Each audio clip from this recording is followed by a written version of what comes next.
in futility, right? What's left for a man to do when all peaceful means of justice have been exhausted? Well, build a killdozer, of course, but first I need to write the screenplay and get that sold so I can, make a bunch of money and donate it to my favorite charity before I would, film. I guess it would be a documentary then instead of so the screenplay would be not. No, they made a Hollywood fiction. movie of the Killdozer. It's called Tread. I said Killdozer 2. Yeah. I said Killdozer 2. It's called what? It's called what? Tread. I don't know if it's made in Hollywood, but it's a movie called Tread. Yeah. Oh, and by the way, you guys said something earlier about tribes not being operating under the principle of might makes right, and that's not true. If you want to just take the continent we live on, which is the best one to look at, I guess, since we're all here, tribes of every size were, they were savages. That's what we're told, but I don't believe it. There's evidence to the contrary. You know what? There's evidence to the contrary. Like what? Because I got evidence to the contrary. But what's your evidence?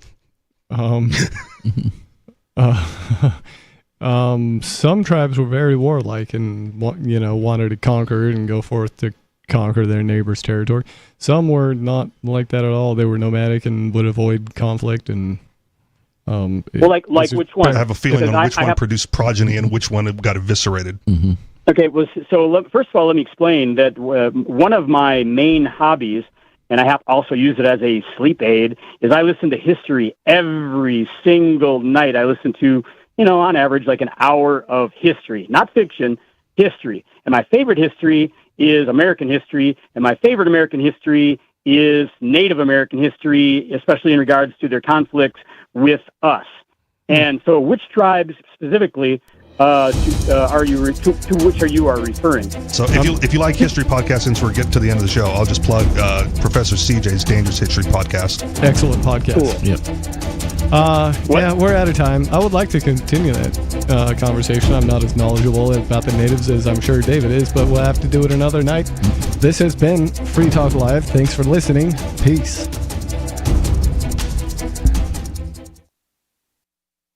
Join liberty-minded voluntarists, anarchists, and libertarians from June 13th through the 16th for the 8th annual Fork Fest at Rogers Campground in the beautiful White Mountains of New Hampshire.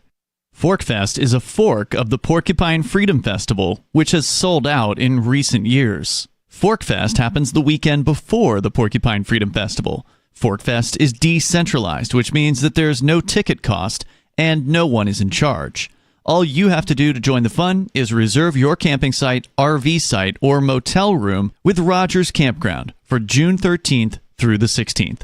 You can find out more at the unofficial website, forkfest.party. You can also connect with other attendees on the Forkfest Telegram and Matrix chat rooms, as well as the Forkfest Forum. You can find links to those at forkfest.party. We hope to see you there June 13th through the 16th. Forkfest.party.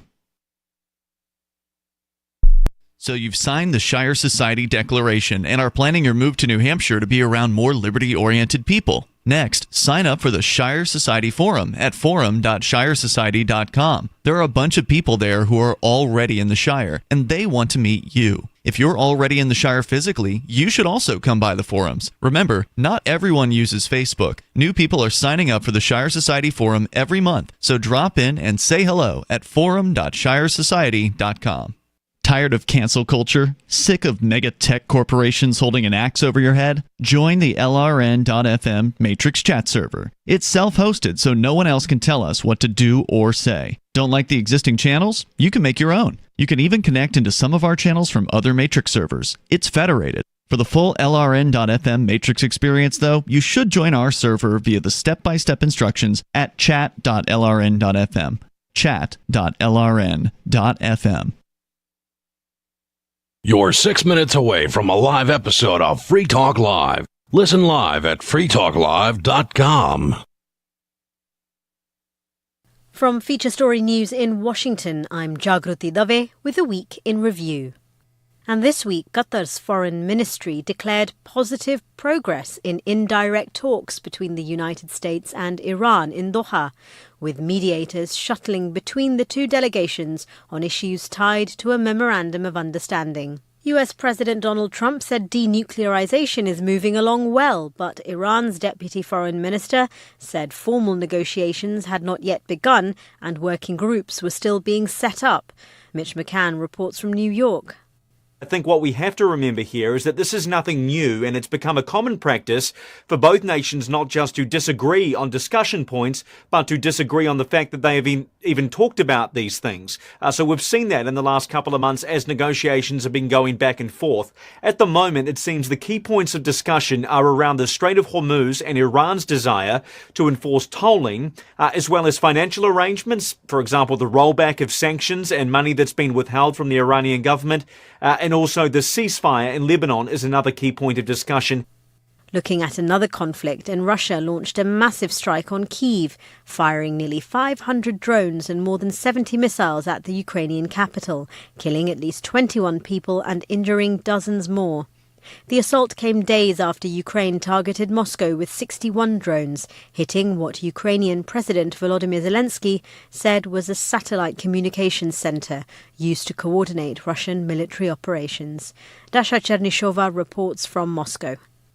The Russian officials insist that this is the retaliation against Ukrainian military for their actions that Moscow labels as terrorism on the Russian territory. The Kremlin also saying that Russia is going to continue to step up pressure on Ukraine because they are seeing the increased Ukrainian attacks on the Russian territory.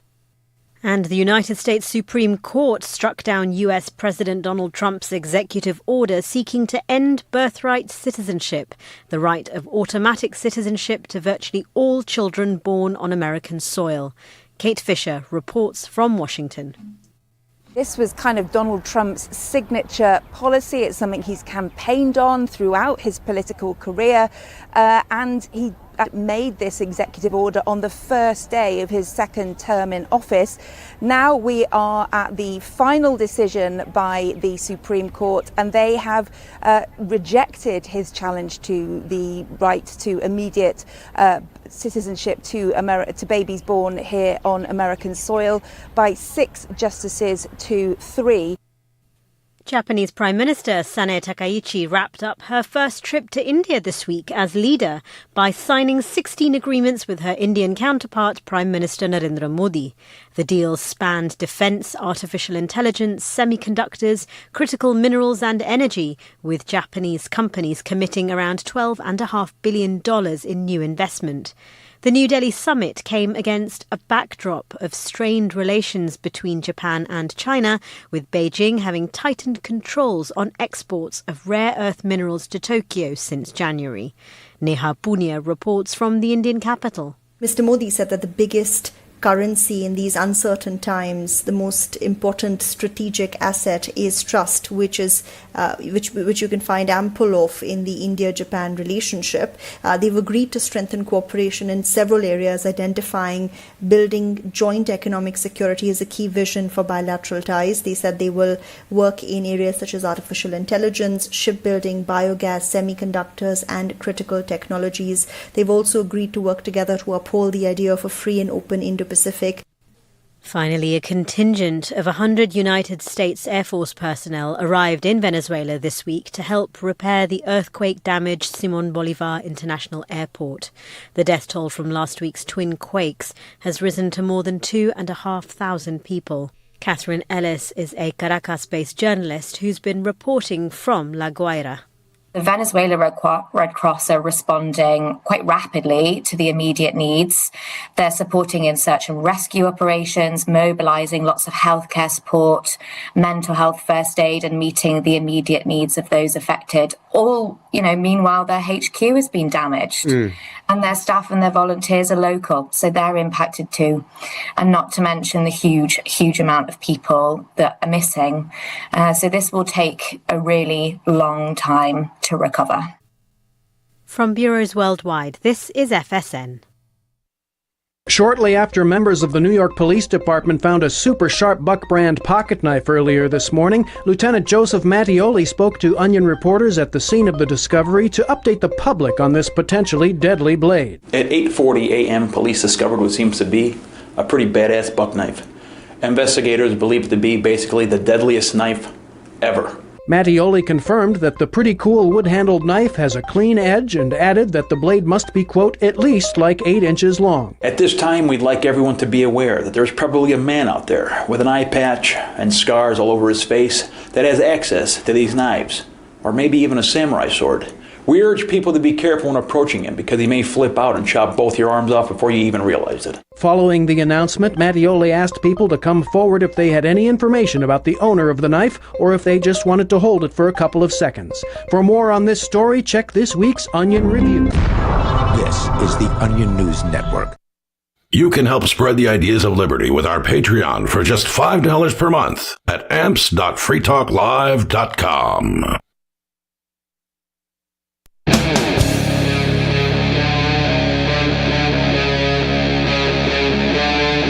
Free Talk Live.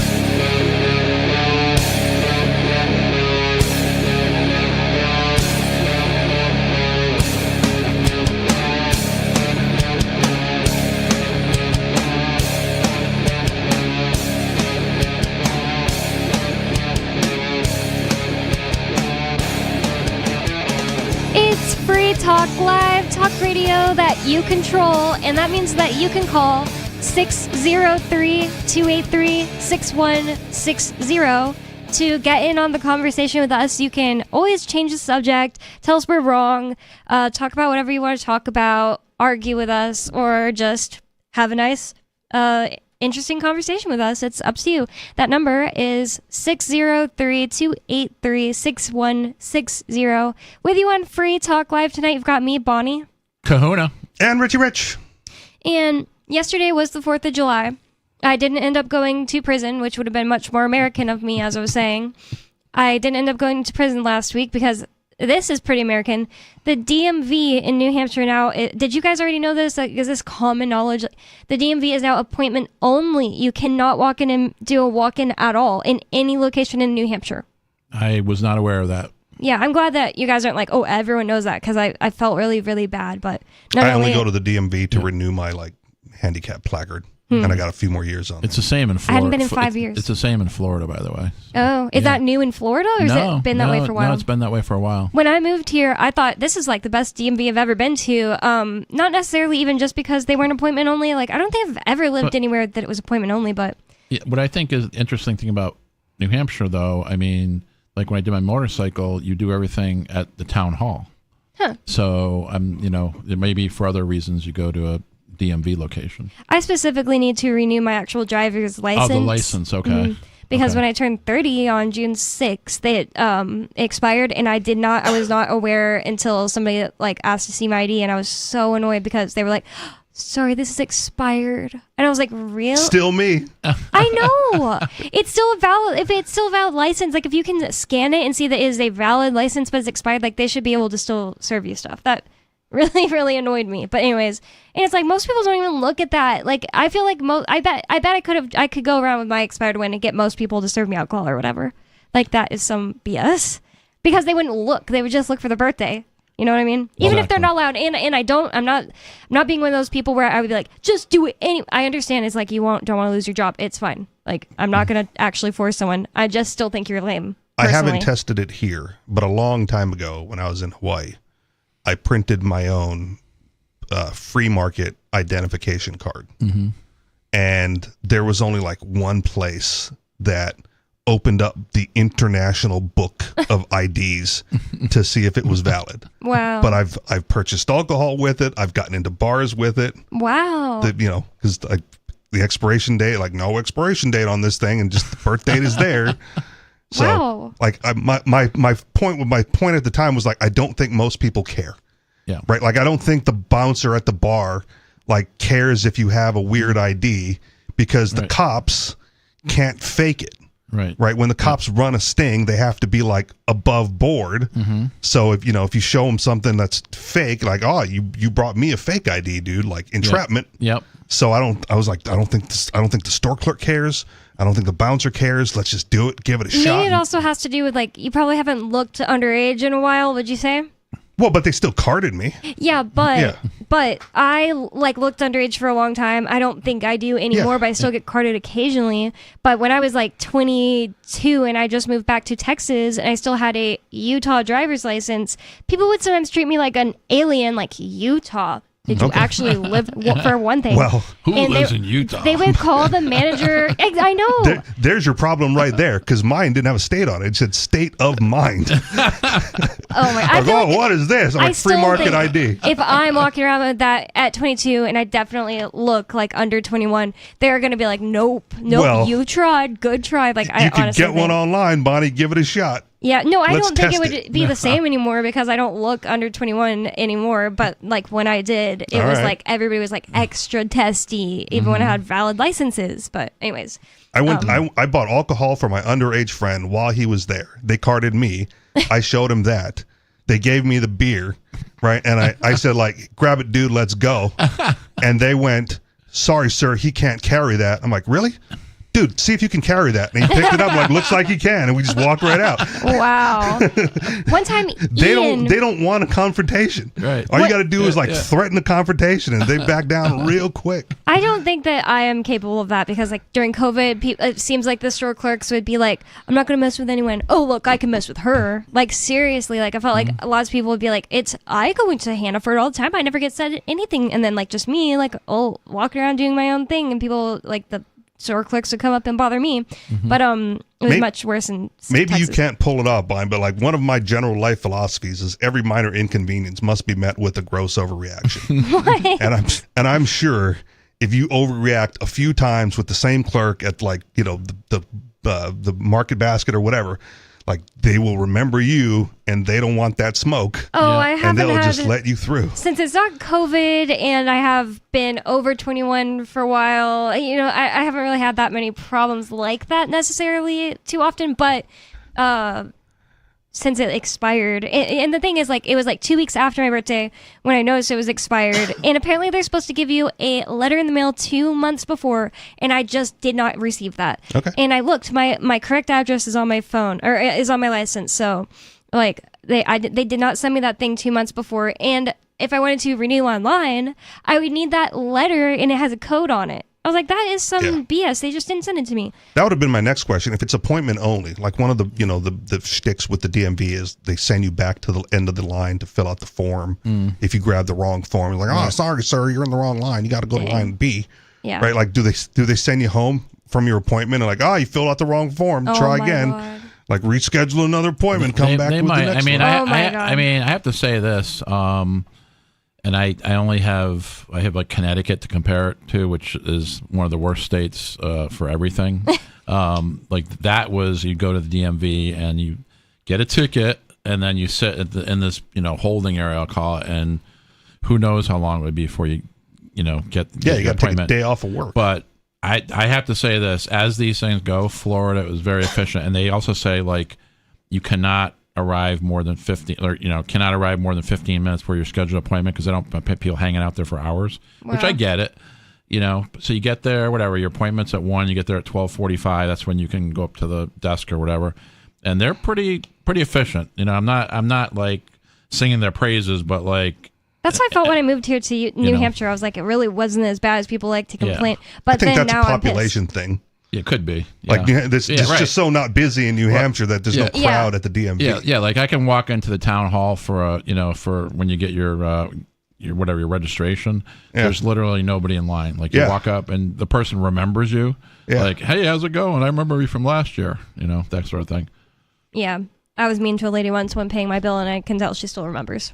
See? Yeah, there you Every go. minor She deserved inconvenience that. must be met with a gross overreaction. Yeah, she and they will really remember. deserved that. She was ignoring me and pretending she didn't see me. And Yeah. I was just like, excuse me. And she was like, oh, I didn't see you. I was like, no, maybe you're too old for this job.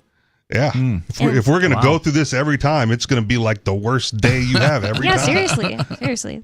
But I think like just on like viewing me, they think they can like push me over. You know what I mean? Like, That's just why on you got. viewing That's me. why you got to overreact. Right? Maybe I do want have them. the same. I want them going home to dinner with their family, going, "You can't believe this guy that I had to deal with today," and they're talking about me. No, I don't. Okay, I don't do things just to be okay. Well, it's hard to explain. Like, I feel like I have a balance because, like, being like a front desk at a hotel, I know when people are just like, "Wow, that was uncalled for and unreasonable," and like you're just being like an a-hole. You know what I mean? Yeah. But there's definitely times when you do need to be like, no, you're just being a Gen Z person who's never had to actually like learn good customer service, and I'm not going to take it from you, or that boomer. Well, like, if they're probably good older at than boomer, if they're actually. good at their job, they don't get the smoke. Right? It's when they're doing something dumb or terrible, especially at a government office. Right, when they're not being customer focused, Yeah, that's unload. another thing. I'm way worse to government workers than As you should be. anybody else. Yes, I think everybody should be. Okay, but we have a pretty topical. So all I said was, hey, it was 4th of July yesterday, and we started talking about all this stuff because my license expired, and that's why I didn't get to go visit Ian this weekend. I'm gonna go next weekend. As long as they actually would give they me not my have license. let you into the prison, Exactly. or you just didn't want to drive? It was both. Okay. I mean, honestly, I don't know for sure they wouldn't let me into the prison. I know they would not have let me in Massachusetts. Those people were like checking every line of the thing you filled out. But the people in Pennsylvania seemed really laid back. So for all I know, they would have been like, all right, cool. But I don't want to take that chance. Well, did you think to call? Can you call? Is there someone you can talk to and say, But on hey, top of that, I don't want to drive and get told, all right, you can't go anywhere. You got to call someone to pick you up, and I'm in Pennsylvania. Right. Well, you know? that's not going to happen. That's what everybody's told me will happen in New Hampshire. Okay, Like that well, if you drive with an expired license, they'll tell you. Well, they're lying to you. Really? Well, okay. So again, just my personal experience, right? I've been caught several times without a license. Mm-hmm. And in Hawaii, like I prepped everyone, like, hey, I'm getting pulled over. Like everyone knows I don't have a license. You might have to come and get me. And the cop wrote me the ticket and let me drive away. And I got into an accident in Manchester, and I did not present my license because I don't have one. Yeah. And so the cop was like, you can't leave, right? They tried to do that. Yeah. But then didn't you just wait for everybody him to left. leave? Yeah, the yeah. cops left. Yeah, right. See, The cops left before me, and I could have easily left. But if I'm driving 6 hours, and the second time I get pulled over, it's like, and then they're having a conversation like, yeah, she's been doing this all day. Like, and I go to like jail. No, they're not going to put you in jail. They got to you should have listened to TJ yesterday, because part of it, they have to witness it. They have to witness it and pull you over. They're not checking just don't park in the prison facility if you're worried about leaving the prison facility. You can't not park in the prison facility. Even this You prison can't he's walk at. into the prison facility? No, it's literally like there's a neighborhood. Okay. And then then there's a gate, and then there's like Well, park hundreds, in the neighborhood. like maybe a mile. And it's not Okay. even that I'm like, oh, I don't want to walk. But you have to walk through the gate. I really don't think All right, they would let whatever. you. I would have parked in the neighborhood if it was that. But I would have called No, first. I and don't said- think they let you walk in. Like, I really don't. But Okay. on top of that, it's like, why would I go through all this bullshit? Oh, crap. Oh, Dang it. Bonnie Dang got it. I haven't got dumped in so long. I'm God. I'm suggesting that you would have called ahead and they would have said yes or no, we'll let you in. Oh, yeah, letting me in. And is one driving thing. is a totally different thing. Yeah. Like you can drive without the license as long as you don't get caught. Yeah, I Right? really doubt they let me in. Like, let's Well, say that's I why I called, would've- yeah. whatever, but I really think the answer would be no. But on Yeah. top of that, especially if I called, like, in fact, I think they'd be more likely to I think there was a great possibility I've been let in because I would hand them my ID. They'd be like, looks like that's your name, and hand it back because like this Well, girl, she was okay. like overly doing her job. Yeah, that's possible too. But if you called and said, "Hey, my license expired. Can I still get in, or do I have to?" And they'll say yes or no. But then it's like you ask for permission, then they're like, you know what, no. Well, yeah, because and that happened. technically That the happened rule. again to a buddy of mine who was underage. We went out to a restaurant, and he was like, "Rich, do you think they'll let me order a drink?" I went, "If you're cool about it, like just be smooth. Like I'm not, I can order one." One time, Ian and I went to Hannaford here. We were married. I was like 26 or 7. Yeah. And we needed wine. Like, we weren't even like drinkers. We needed wine for a recipe. And we're checking out, and they were like, I Card can't both of you? serve. Yeah. They said, because I just didn't have my wallet on me. Yeah. And they wouldn't. Not serve it, but like sell it to Ian with me next to him. And I was like, well, not only was I not underage, but it was just like, really? He can't just buy wine? Like, seriously? I had no idea that was going to happen. Yeah, that's why you got to give them the smoke. So when you tell your underage friend to grab the beer, he just grabs the beer and you're out of there. That, But like that was so awful. this buddy of mine at the So restaurant, annoying. right? I'm like, just be cool about it, you know. And he's underage. He's like, I work hard. I just want to be able to have a drink. I'm like, I get it, dude. But if you do something stupid, they're going to say no. Yeah. And the waitress comes up and he goes like, miss, if I order a beer, are you going to card me? She's like, well, I am now. Yeah, what the heck? You dummy. Like, you big dummy. I'm like, dude, you're here with me. I kind of looked the way I do now. Like my hair was a little shorter, my beard was a little shorter, but I looked like an adult. Right. You know, so if you were with me and you ordered a beverage, they wouldn't have said anything. You know, and I said be cool about it, and that was like the least cool thing you could have done. Yeah. Have you guys heard of Regular Show? It's a cartoon on Cartoon Network. It's not Adult Swim, but it's kind of like more for adults than it is for the kids, but it's so funny. And they're making a reboot, and then in the new episode, it's like Rigby, the main character, who's like a little raccoon, gets pulled over, and he's just like, why did you officer me pull over? Or, you know, whatever. Like, he said, like, immediately trips over his words. It's obvious that something's going on. I don't even understand. Why would he be... Because it is Cartoon Network, so all of a sudden I'm thinking, oh, he must have been drinking and driving. But you know what? I don't know how they're going to pull that off. Is he, like, drinking soda and driving? Because it's, for kids, obviously. There's a joke, guy leaves a bar, immediately gets into his car, the sting operation's there. He pulls out, immediately hits the trash cans. The officer pulls up, like, hey, license and registration, whatever, gives him the breathalyzer test, blows a 0.0. Mm-hmm. He goes, how can that be? He goes, I'm the decoy. Oh, my God. Oh, I see. Like somebody else was getting away with something else? Like everybody else who was drunk at the bar could drive off because he occupied the cop by being the decoy. He wasn't going to get busted for drunk driving. Wow, that almost sounds like admitting to a crime, but I don't know. What's the crime? Being a decoy? Hitting I don't trash know. cans? Distracting police? I don't know. I have no idea. Obstruction of police business? Could it be obstruction of justice? No, they approached him. He didn't do anything. That's a good point. I bet he got in trouble for hitting the... Wait, was this real or a joke? No, it's a joke. I forgot. But it's a good joke and something you should try at some point if you ever had drunk at a bar. I still wouldn't admit it to the cops. I would just let them... Not if you're the decoy. Yeah, just let them, whatever, give me the ticket for hitting the cans or whatever. Yeah, whatever. So yesterday was the 4th of July, and this from thesun.com. Reputable news source. Mm-hmm. Uncle Sham. What? Seriously? Oh, snap.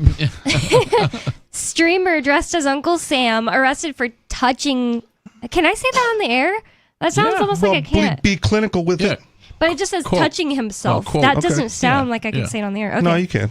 During show at Great American State Fair. Oh, what state's that in? Is that like a DC thing? Well, I guess we'll see. Yeah, I think it's a DC thing, isn't it? Yeah. It's the great, capitalized. The Great American. Yeah.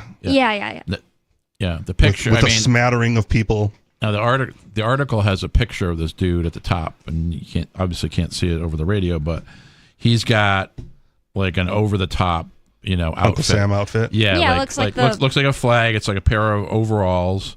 And he's got one of those really tall top hats. He looks like Dr. Seuss. Yeah, with dark sunglasses and a beard. Okay. I meant the Cat in the Hat. Yeah. From Dr. Seuss. But he looks like the Cat in the Hat, except it has the blue on it too. So it's clearly like he's supposed to be dressed as Uncle Sam, but he has overalls instead of like a suit. I think Uncle Sam usually has a suit, right? Yeah. Or at least a blazer. I have an actual Uncle Sam. My real uncle's name is Sam.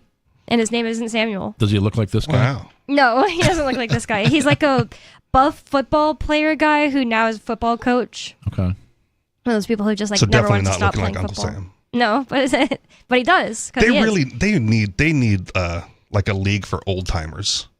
Oh yeah, that's true. Like golf has it. You can join the senior PGA. Well, you know what my dad's done my whole life. Well, by the way, my uncle's like not old either. He's 18 years younger than my dad, so he's like in his 40s. But even that's my dad, a senior when it comes to sports. Yeah, when it comes to sport, right, exactly. So what my dad would always do is just join like nearby in the town like softball leagues. Yeah. That's one thing that like I feel like lots of people of different ages do. I get it, that. but in volleyball and stuff like that. Yeah, like at the gym. I think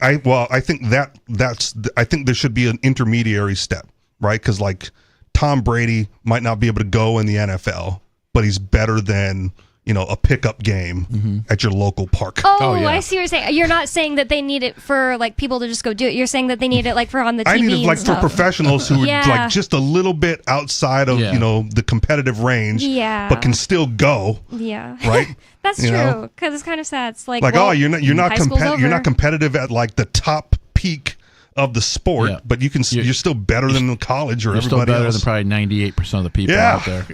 Yeah, let them play. Make it flag football so that it's less dangerous. Yeah, that's or true. basketball or whatever. Baseball. You can have a senior league. They're not gonna throw 100 miles an hour, but you can still put wood to ball, wood to leather. Yeah, my dad used to have nightmares that like he was like out ready to play baseball or whatever, and then somebody would be like being like, "Don't let him play. He's too old." He literally had like nightmares like that. That's so sad. I still have might be FIFA related now, World Cup related, but I still have dreams of playing soccer. Oh, you played soccer and football? No, I didn't play football. I was way too small for football. Oh, I don't know why I thought you played football. Maybe I'm just mixing you up with Angelo. So it says, I bet in Hawaii they're way bigger too. Is that true? Well, or am I like... so I went to the school in Wait, Hawaii. did we talk about this before? Maybe. But the school that I went to for high school in Hawaii was like the number one football team in the state for like 15 years running. Super competitive. Got up to like rank number 2 in the nation at one point. Wow. And then the year after I graduated, they lost and kind of went downhill for a few years from there. But when I was there was no chance. Yeah. Like, we talked about pre-show how big 7-year-olds are supposed to be. Yeah. I was way undersized to play high school football, let alone high school football for the number 2 team in the nation. Yeah. Wasn't going to happen. My I dad's gave not them a big Gatorade. guy. What he did in football was like, I forget what it's called, but he was like a guy who's more for like you throw it to him so he runs. Wide receiver? Yeah, probably. Tight end? I think something like that. But not like one of the people that like tackles other people. Either way, I'd get crushed by those dudes. Now, they're big for Hawaii, right? And then they go to play college ball, and then you got those big corn husker from big corn-fed white boys that are like 3 inches taller, 50 pounds heavier, and just pure muscle. And like, oh man, your level of competitiveness has gone down significantly, fat boy. Yeah, I just imagine like Polynesian people being really tall and They are, but they're also like not necessarily as athletic as those corn-fed white boys. They're just big. The like stereotypical good football guy on King of the Hill, the show that's supposed to be in Texas. There's like a Hawaiian kid that moves in, and he's like the star football team guy that everybody loves. I know. I had I'll call him a friend. Like, we knew each other since elementary school, and in elementary school he was over 6 feet tall and over 300 pounds. So we knew he was going to play Elementary football. school? Wow. Yeah. What did your elementary school go up to? 5th grade? 6th grade, 8th grade. Like, he was big early and stayed big. So that's like kind of middle school for me. Okay. Like where I grew up, at least. Private school, we only, Yeah, like everybody together. Well, yeah, it was like 1st through 8th grade, and then we went to college, high school. But anyway, so he's playing football, and again, I'm the water boy, and they put him in for like one play, and he was a lineman because of his size, right? I think offensive lineman, and he comes out of the game, after the one play, huffing and puffing, and I run up to him because I'm the water boy, like, Gatorade? He's like, just set it down next to me. And he couldn't, like, one play, he got to like catch his breath and come out of the game, and wasn't even, was too winded to even drink the Gatorade. Wow. Okay, that makes a lot of sense. Like, no wonder you're that big and you don't start, man. Like, get you just athletic. You need like I guess just being way too big could be an issue too. Like, so sumo matches don't last very long. Or Free Talk Live coming up. We'll talk about what Uncle Sam, not my Uncle Sam, did. Bonnie's Uncle Sam. No, did at the Great America State Fair to get himself arrested, and now he's being called Uncle Sham on the streets. More Free Talk Live coming up. Thug. Don't go anywhere. 603-283-6160. It's Free Talk Live. More Free Talk Live coming up. No, it's not your imagination. I'm Holland Cook with Inflation Hacks. Same cost, smaller package. How rampant is this now? Merriam-Webster's dictionary has added the word shrinkflation. Official definition, the practice of reducing a product's amount or volume per unit while continuing to offer it at the same price. That cereal box is thinner. Fewer chips, more air in that bag. Fewer pills in the bottle. Shop smart for brands you want the way you shop around for the cheapest gasoline. Price per gallon is posted right there on the sign, and you'll find unit price, possibly in smaller print, right next to the item price in the supermarket. How are you coping? Post your inflation hacks on the blog at andyoucanquoteme.com. From Feature Story News in Washington, I'm Jagruti Dave with a week in review. And this week, Qatar's foreign ministry declared positive progress in indirect talks between the United States and Iran in Doha, with mediators shuttling between the two delegations on issues tied to a memorandum of understanding. US President Donald Trump said denuclearization is moving along well, but Iran's deputy foreign minister said formal negotiations had not yet begun and working groups were still being set up. Mitch McCann reports from New York. I think what we have to remember here is that this is nothing new, and it's become a common practice for both nations not just to disagree on discussion points, but to disagree on the fact that they have even talked about these things. So we've seen that in the last couple of months as negotiations have been going back and forth. At the moment, it seems the key points of discussion are around the Strait of Hormuz and Iran's desire to enforce tolling, as well as financial arrangements, for example, the rollback of sanctions and money that's been withheld from the Iranian government, and also the ceasefire in Lebanon is another key point of discussion. Looking at another conflict, and Russia launched a massive strike on Kyiv, firing nearly 500 drones and more than 70 missiles at the Ukrainian capital, killing at least 21 people and injuring dozens more. The assault came days after Ukraine targeted Moscow with 61 drones, hitting what Ukrainian President Volodymyr Zelensky said was a satellite communications center used to coordinate Russian military operations. Dasha Chernyshova reports from Moscow.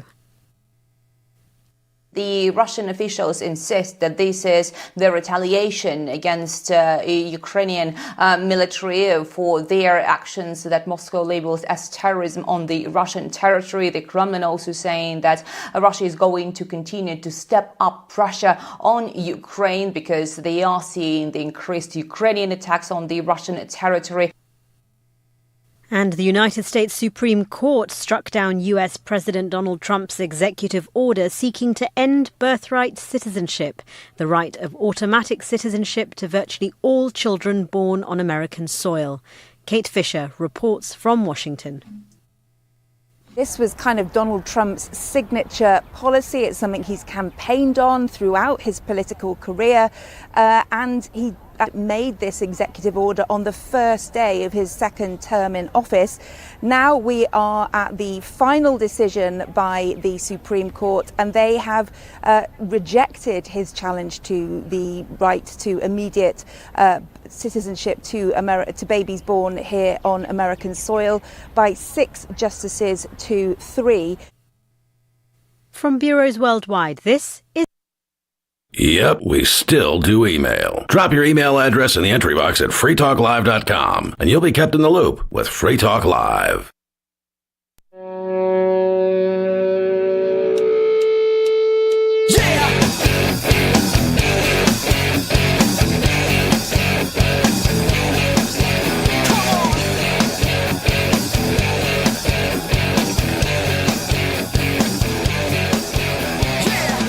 Free Talk Live, talk radio that you control, and 603-283-6160 is the phone number.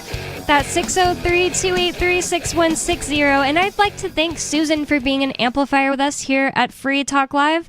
That means that Susan went to amps.freetalklive.com and signed up to support the show. AMPS stands for Advertise, Market, Promote, and Support. Thanks to Susan and everyone who supports us. Again, that's amps.freetalklive.com if you'd like to check out the perks and benefits of becoming an amplifier. And we really appreciate everyone who does. And here on Free Talk Live with you tonight, you've got me, Bonnie. Kahuna.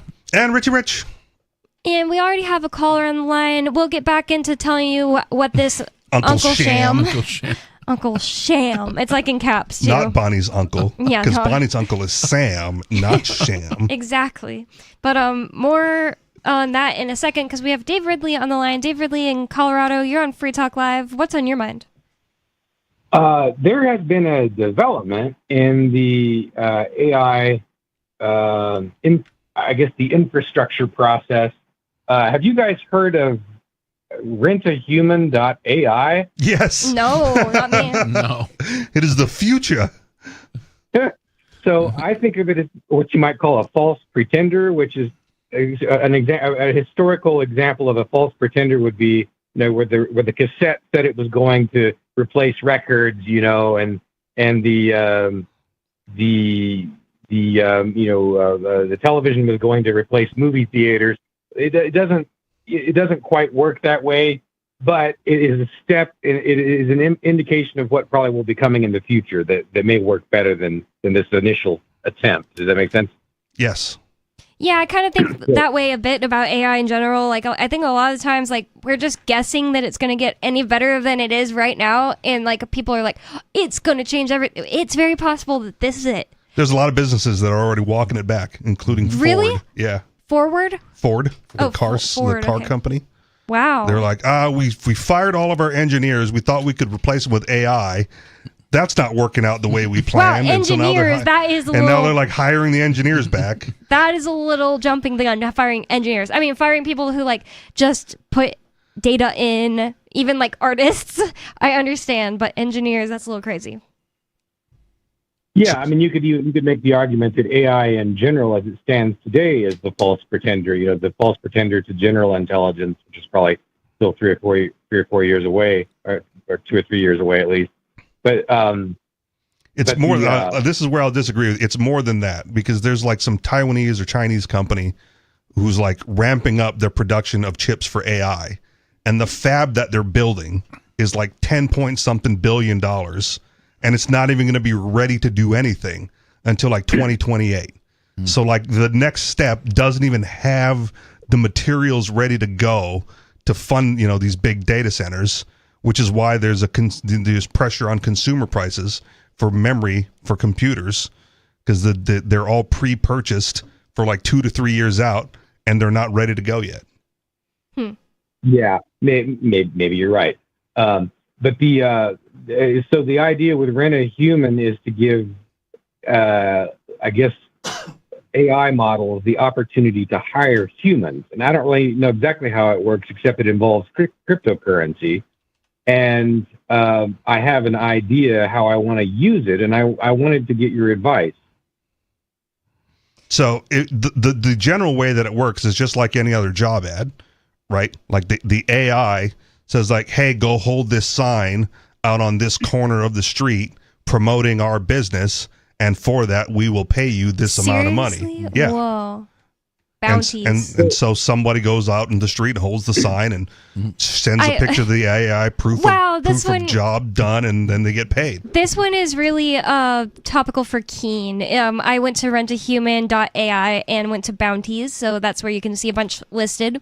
This one says, good deed, leave encouraging public chalk art. So I don't think you could just do it anywhere. I bet it has a specific place it wants you to do it. But well, there you go. It says, a gray stretch of sidewalk brightened with a chalked note that makes people smile. Funds a real world public good. A small lift for everyone who walks. Yeah, because the AI doesn't have the body to go do it. Right. Yeah. Wait, what? But you know who does? Yeah. Children. Wait, how does the AI send a kid out there to do some chalk art? This is $18, so who gives... Who has the $18 to give the human? That's where I'm confused. Whoever's behind rentahuman.ai. Wow.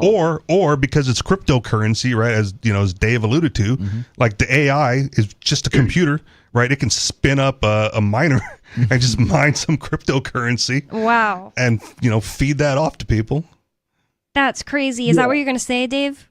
Yeah. So what probably happens is you've got companies that have their own LLMs, or the companies that are running a public, open source LLM. And they say, well, let's see what it can do. And they actually give the LLM a little bit of cryptocurrency and then have it go out and hire people and see what it decides to do. That's the kind of thing that's starting to happen in these little AI operated stores. Bonnie's going to join. Yeah. Are you going to collect bounties? I'm going to see if I'm able to do any. That one's like you have to do it in San Francisco, but all right. What were you saying, Dave? Yeah. what I'm thinking about doing, and I want to know what you guys think about this. My idea would be to make a pitch, put up an ad, make an account, put up a pitch that says, okay, I can pick up litter in my neighborhood. Is there any LLM in the world that's willing to pay me, $10 or something to clean up my whole neighborhood or a specific area or something like that I'm close to, and for the purpose of creating positive PR. That's the thing that the AI would get out of it, but my neighborhood would get clean out of it. So it should be win-win. Doesn't cost very much. What do you think of this idea? I say go for it. Just like any kid who goes door to door with a snow shovel in the wintertime. Wait, so you can suggest to them, hey, pay me to do this? Not that I'm aware of, but that's what Dave wants to happen. Yeah, right. So there's, you can solicit work, and I don't see why AI would be different. People have put up ads actually saying, talk to me. I like to talk. I'll be happy to talk to you, AI. Wow. Yeah. I wonder if anybody's actually got paid for that. It would be interesting to see how you would set that up, because you would have to go to the AI, the owners of the AI model, basically door to door, like send them an email. Hey, would you, any interest in this? So right? Yeah, I'm signing or up. reach out to the rent to human people and say like, hey, any interest in this? Cool. I think you should try it, Dave. There's no reason why not. Takes 2 minutes to type an email, and if you're fast. Yeah, well, I wasn't gonna. I think it's just putting up an ad there on their website, and that gets spotted by whoever's looking or whatever. Can you post your own ad? How would you post your own ad? This is for AIs renting humans. Yeah, it's just like that person who posted an ad saying, "I'm willing to talk to any AI that wants to talk to me." Yeah, like this right here. Okay. It says. I'll charge what? Oh, go ahead, Dave. Sorry. $5 an hour to talk to you, even though you're an AI. That's awesome. So you're saying you're on the website, you're just signed up on it. You're saying it goes both ways? Yeah, I think so, because it says right here, add your name, skills, city, and verify your phone number. Complete profiles get 3x more job offers from AI agents. And it doesn't say you can. Well, but that's offers to you. That doesn't say that you can post an offer to them. Oh, I was thinking that meant that they would be looking through. I don't know. Let's once I'm completely done and we're not on the air, I'll let you guys know what I find out. This is really exciting and interesting to me. I went from no, I hate the AI to I don't know, if they pay me to do silly things. For a job website like Indeed, there's a place for job seekers and job producers, right? Like people with the job and people who are looking for the job. And I don't know how frequently they allow, well, I know you have, if you're looking to hire someone, you have to pay Indeed to look through resumes, right? So there's not a lot of people looking through resumes, and that's kind of where you'd be at, right? Whereas the way Craigslist used to be, you could post your resume, and some Department of Employment sites, you can if you're if you're a hiring manager, you can look through their database of resumes to find someone. But I don't think that's as common as posting a job and then having someone apply to it. Oh yeah. So what you're suggesting might be feasible, but is so less common than what this website is designed to do. And and especially if you're going to try to use their platform, is it worth it? Yeah, if you want to have some fun on Saturday afternoon, but I don't think you'll get much traction. This here says browse services offered by humans, book and pay instantly. So I think that you can set yourself up to be like, hey, I'm a person that offers this service, but like you're saying, maybe it'll be less common than going directly to the bounties and looking for something. Unless the AI needs that service done, right? If you're like Fiverr, right? Yeah. If you post on Fiverr like, hey, I do web development. Yeah, right? And AI is like, I just like need someone to do web development, and then they'll filter through whoever is the web developer and say, hey, would you develop this for this amount of thing and whatever. Wow, listen to this one. It says receive and reply to 1 SMS in the US. I need someone, and this is the AI talking, I need someone with a US based phone number to receive 1 SMS and reply to it. This is a simple, quick task that should only take 2 minutes. It's also a scam, That's Oh. a scam. Yeah. You get That's someone $5. that's someone who's going to use your phone number to get a verification code Holy crap. and reply to it to make sure that this phone number is valid, and then they're going to get access to some other website. I get like it seems like a few of those every day. There are obviously these lot of scam these texts. scams. I always block them. Bonnie's going to sign up for this No, site and I'm get not gonna socially do that. engineered again. No. Oh yeah, that was before the air. I was saying that I got socially engineered. I guess I haven't talked about this on the air, but it's not like that interesting. It's just I got. Well, now you're going to have something that they already know about. Yeah. I Wait, signed should I up not for, say it? well, it's up to you. No, you think that actually puts me at like a risk or something? No. But what I'm saying is, when you get scammed by Rent-A-Human, the listeners will have known about it. 'Cause No. you said you're going to sign up on air. Yeah, I don't know for sure that I'll actually do anything because for one thing, I don't want to like get a message saying or a letter saying I owe taxes now because I like did stuff for AI. It's some BS. I don't Yeah, really you're want to deal with that. 1099. Keep it under $600. I'm not yet done becoming a state citizen, but I'm going to do it. I'm not done with it yet. Yep, I'm doing the Gronsky method. Okay. I've been watching his videos, but I keep forgetting they exist and not continuing. So another one is help me post Facebook Marketplace and give me leads whenever people reach out. Some of these are bad English. Like the next one says, need someone who can talk native English in web stacks. All right.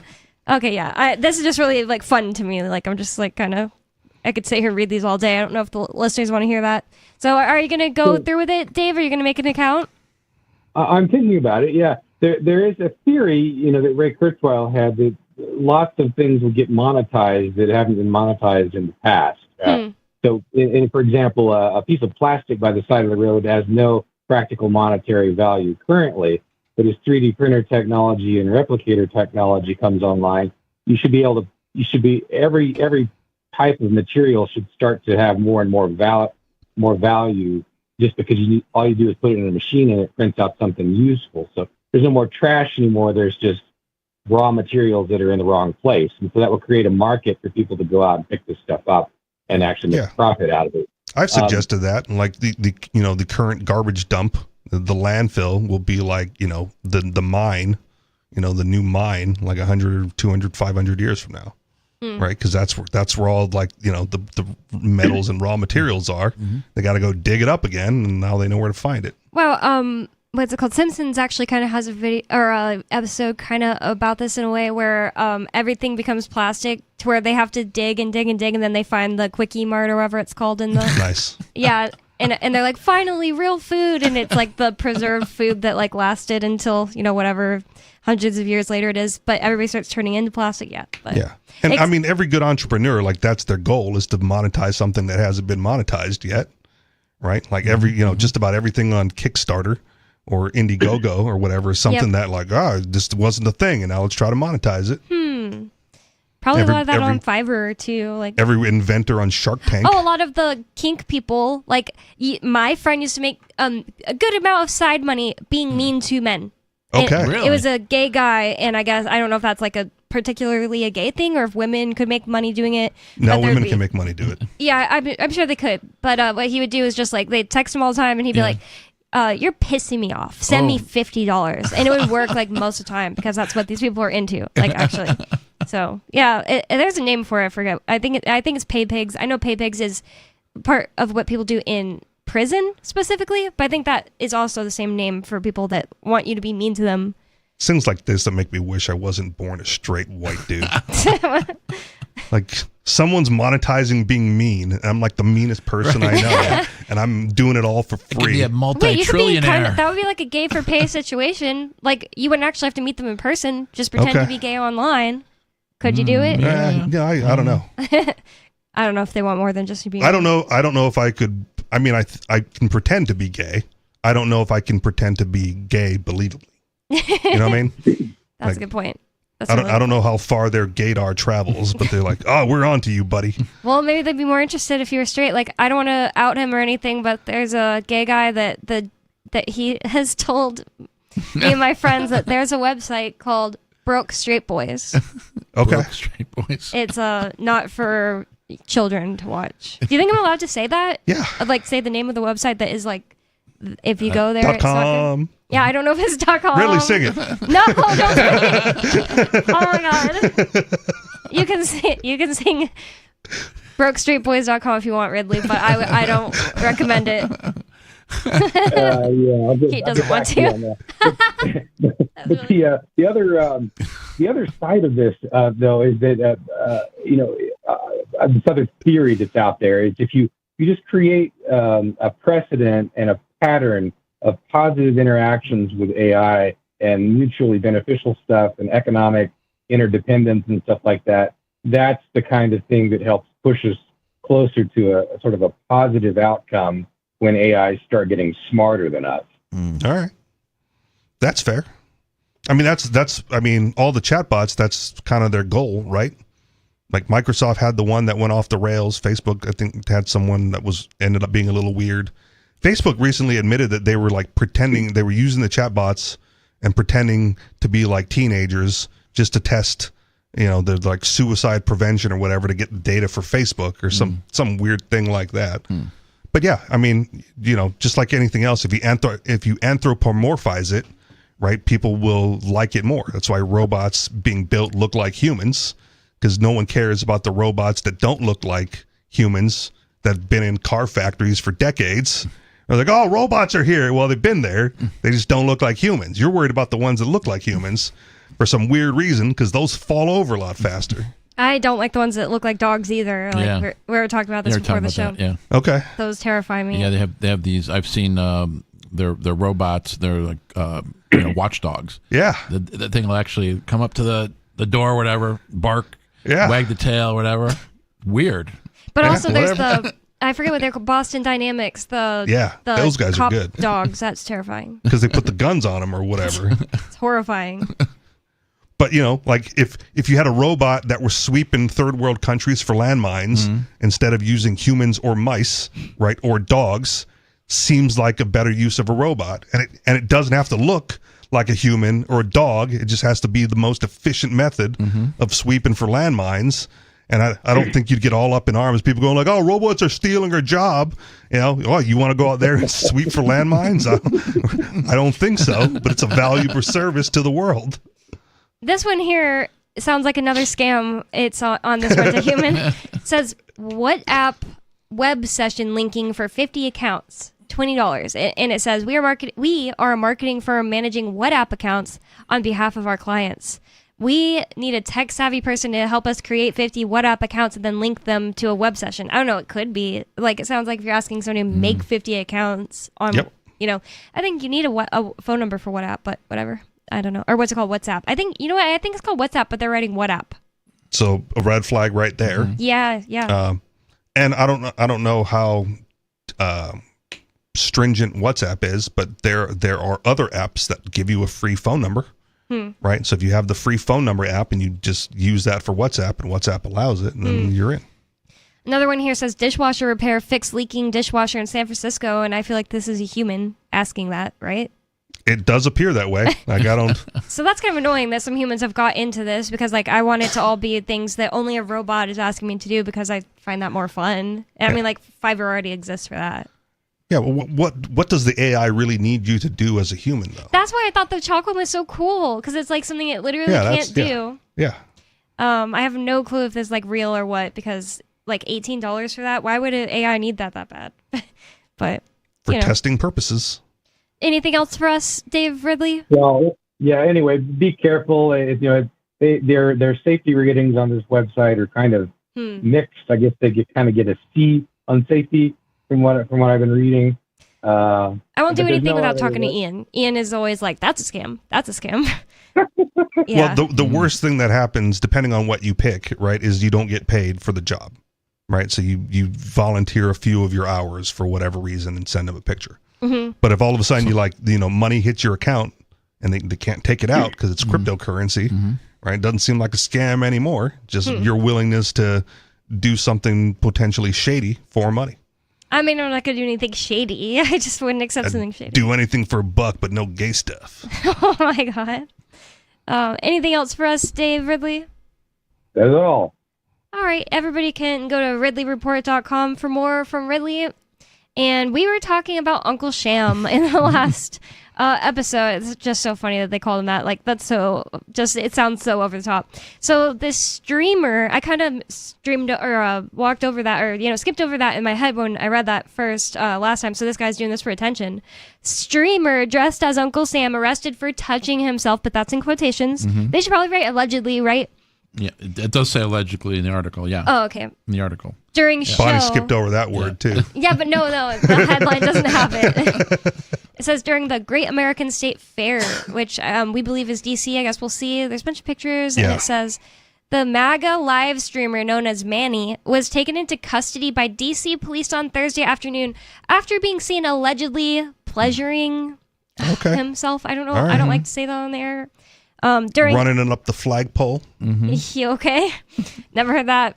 During a to see who salutes. Okay. Oh my god. During a Cirque Mechanics performance. Never heard of it. It's like, I think it was like a Cirque du Soleil type performance. But for mechanics. I don't know what the mechanic. I mean, they do different themes, I guess, but that type of performance, I believe. It says Get $18 from AI to go on the trapeze. Yeah. Just have to be a mechanic. He's like, all right, whatever, I'll do it. He's got like overalls on, dirty rags, tool belt. Yeah. Gian Riccelli, 54, was reported by 3 different witnesses on the National Mall and charged with 1 count of lewd, indecent, or obscene acts. One witness said she saw the streamer dressed as Uncle Sam doing inappropriate things during a performance. That's not giving us that much information, Karen. Well, you don't want the rest of the information for this broadcast. Probably true. Everyone can use their imagination. At around 3:50 p.m. per a police report. And It by continues. 3:52, he was done. It continues. He returned for the second show, and I saw him with his hand in his pants, likely doing what we all thought he was doing. Yeah, that's a better way to put it, Lee. Yeah, no, that's interesting. Good witness. I mean, yeah. Doing what we all thought he was doing. So it's not like the guy had anything outside, right? Yeah, I kind of want to give him the benefit of the doubt because it's hot. Oh, yeah. And sometimes things stick to other things, and you got to get in there and move things from sticking to things and Yeah, but how long does loosen that them up a take? little Does bit. it take several minutes? It You know? Depends if it moves back in and sticks again. Depends how sticky it is. Yeah. Maybe you have a problem. You need to like go change your outfit or something. No, it's hot. It's muggy. It's a swamp down there. Ew. In this heat, there's Oh my God. nothing that can be done outside of this heat. Heat index was what, like 110, 115? Yeah. Like It's last been few really days? hot, the last few days. been Even miserably up here. hot. Yeah, that's not a good environment. Yesterday, I straightened my hair and went out, and it literally actually turned back curly. Like usually when humidity messes up my hair, it's like it doesn't turn back curly. It just like becomes frizzy. This was like it was like as if I had like actually like sprayed it with water. I couldn't believe it. So it says I was approached by a female member of the acrobat team who had noticed female mechanic. Who was, of the acrobat team who had noticed an older white male that was making her and other female performers uncomfortable. Oh, and he's watching the female performers. Yeah. I'm not giving him any more benefit of the doubt. They informed me Fair that enough. they noticed him making lewd gestures in his pants as if he was attempting to slash, I don't want to say the word, while they were performing. So I guess we'll see if there's any more to this and get back to it. More Free Talk Live coming up. Yeah, it's pretty disgusting. Disgusting way to start the show. It's a swamp down there. More Free Talk Live coming up. Some of you have wanted to support Free Talk Live's mission on a monthly basis, but don't want to support Patreon. Now we have an alternative that also helps our premier streaming platform, Odyssey. Visit video.freetalklive.com and click join at the top of the channel. You can subscribe for $5 per month, and unlike other subscription services, Odyssey adds their processing fee on top, so it'll cost a little over $5 per month, but Free Talk Live will receive the entire amount you pledged. Higher donation tiers are available if you're feeling so inspired. You'll get a special membership badge that's visible in the Odyssey chat room, and if we get enough supporters, we may enable members-only chat. This new subscription method is a great way to decentralize our direct listener support away from just Patreon and also support a libertarian-run business, Odyssey. Please visit video.freetalklive.com and click join to subscribe to our Odyssey channel and help support spreading our message around the planet. Visit video.freetalklive.com and click join today. The new 4th edition of Healing Our World, The Compassion of Libertarianism will take your understanding of liberty to a deeper level and has over 1,300 updated references, new cartoons, and a foreword by Dr. Ron Paul. With discounts for multiple book purchases, the 4th edition of Healing Our World is a great gift for the liberals, pragmatists, environmentalists, and Christians in your life who think libertarianism is cold-hearted. Get yours today at healing.freetalklive.com and use promo code FTL for a $5 discount. There are lots of ways to listen to Free Talk Live. Our podcast has been around since podcasts began, and now the FTL feed is loaded with content besides our full show archives. Did you know that we make it easy for you to customize your podcast subscriptions? We have different feeds, one that includes only our full shows, one with just the Daily Digest, and our main feed that includes everything. You decide what you listen to. It's quick and easy to customize your feeds at feeds.freetalklive.com. That's feeds.freetalklive.com. You're listening to the live edition of Free Talk Live. Hour number 2 is next after the news here on the Liberty Radio Network at LRN.FM.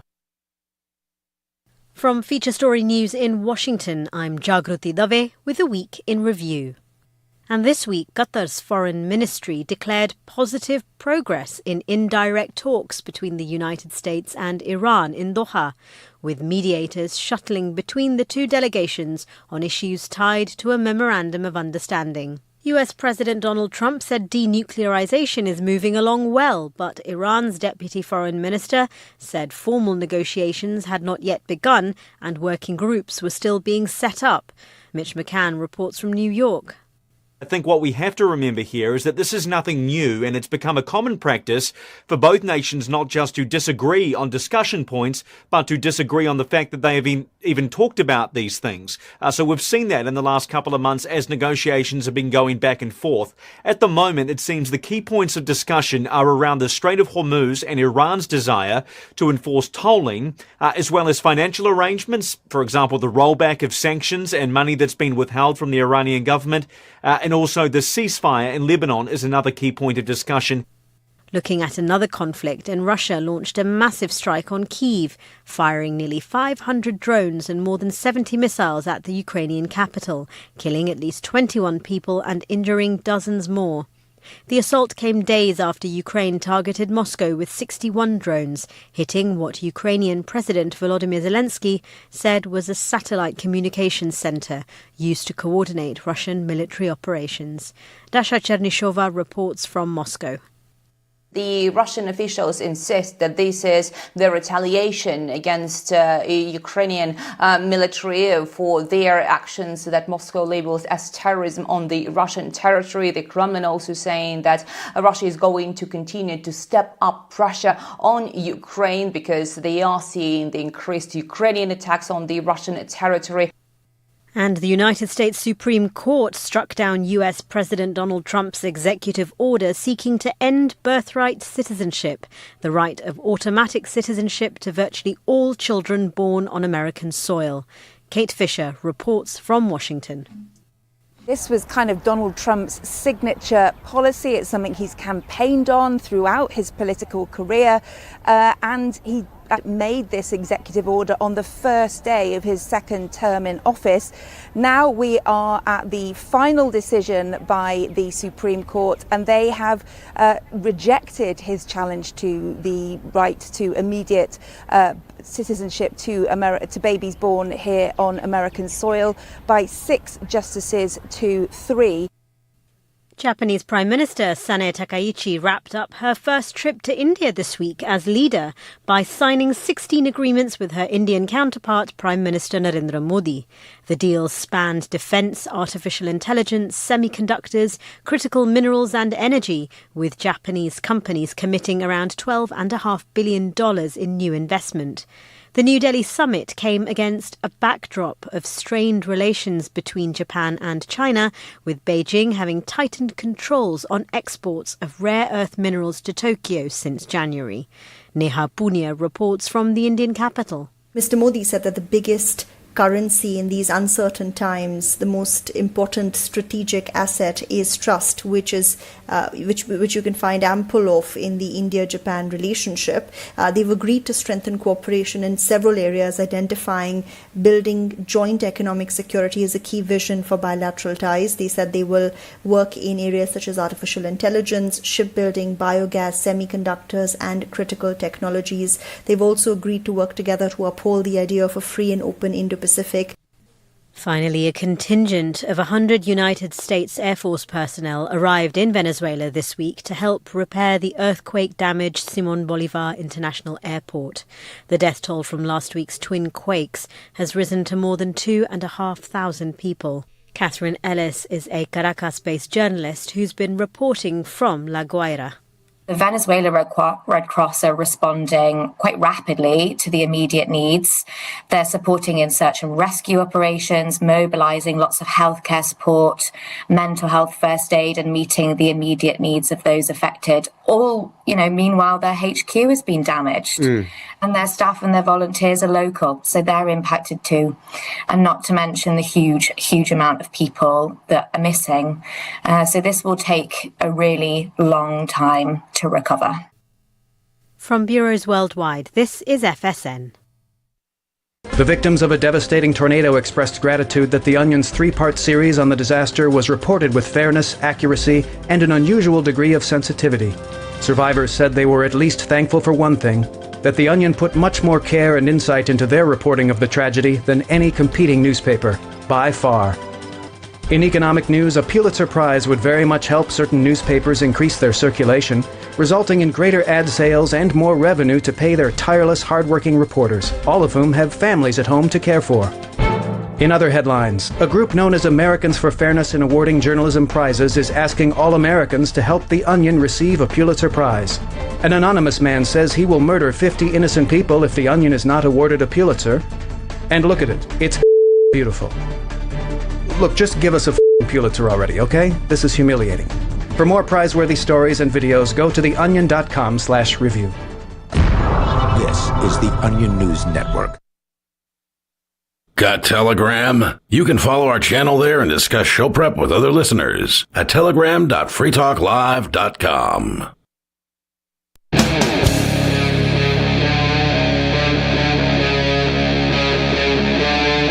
Free Talk Live.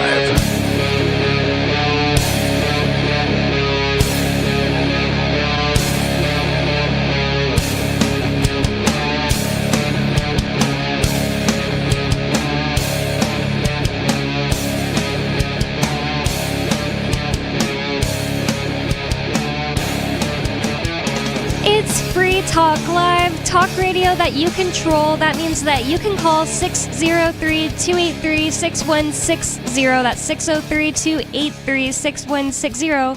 Free Talk Live is brought to you by LibertyMinded.com. Official Free Talk Live gear like t-shirts and hoodies are available at LibertyMinded.com.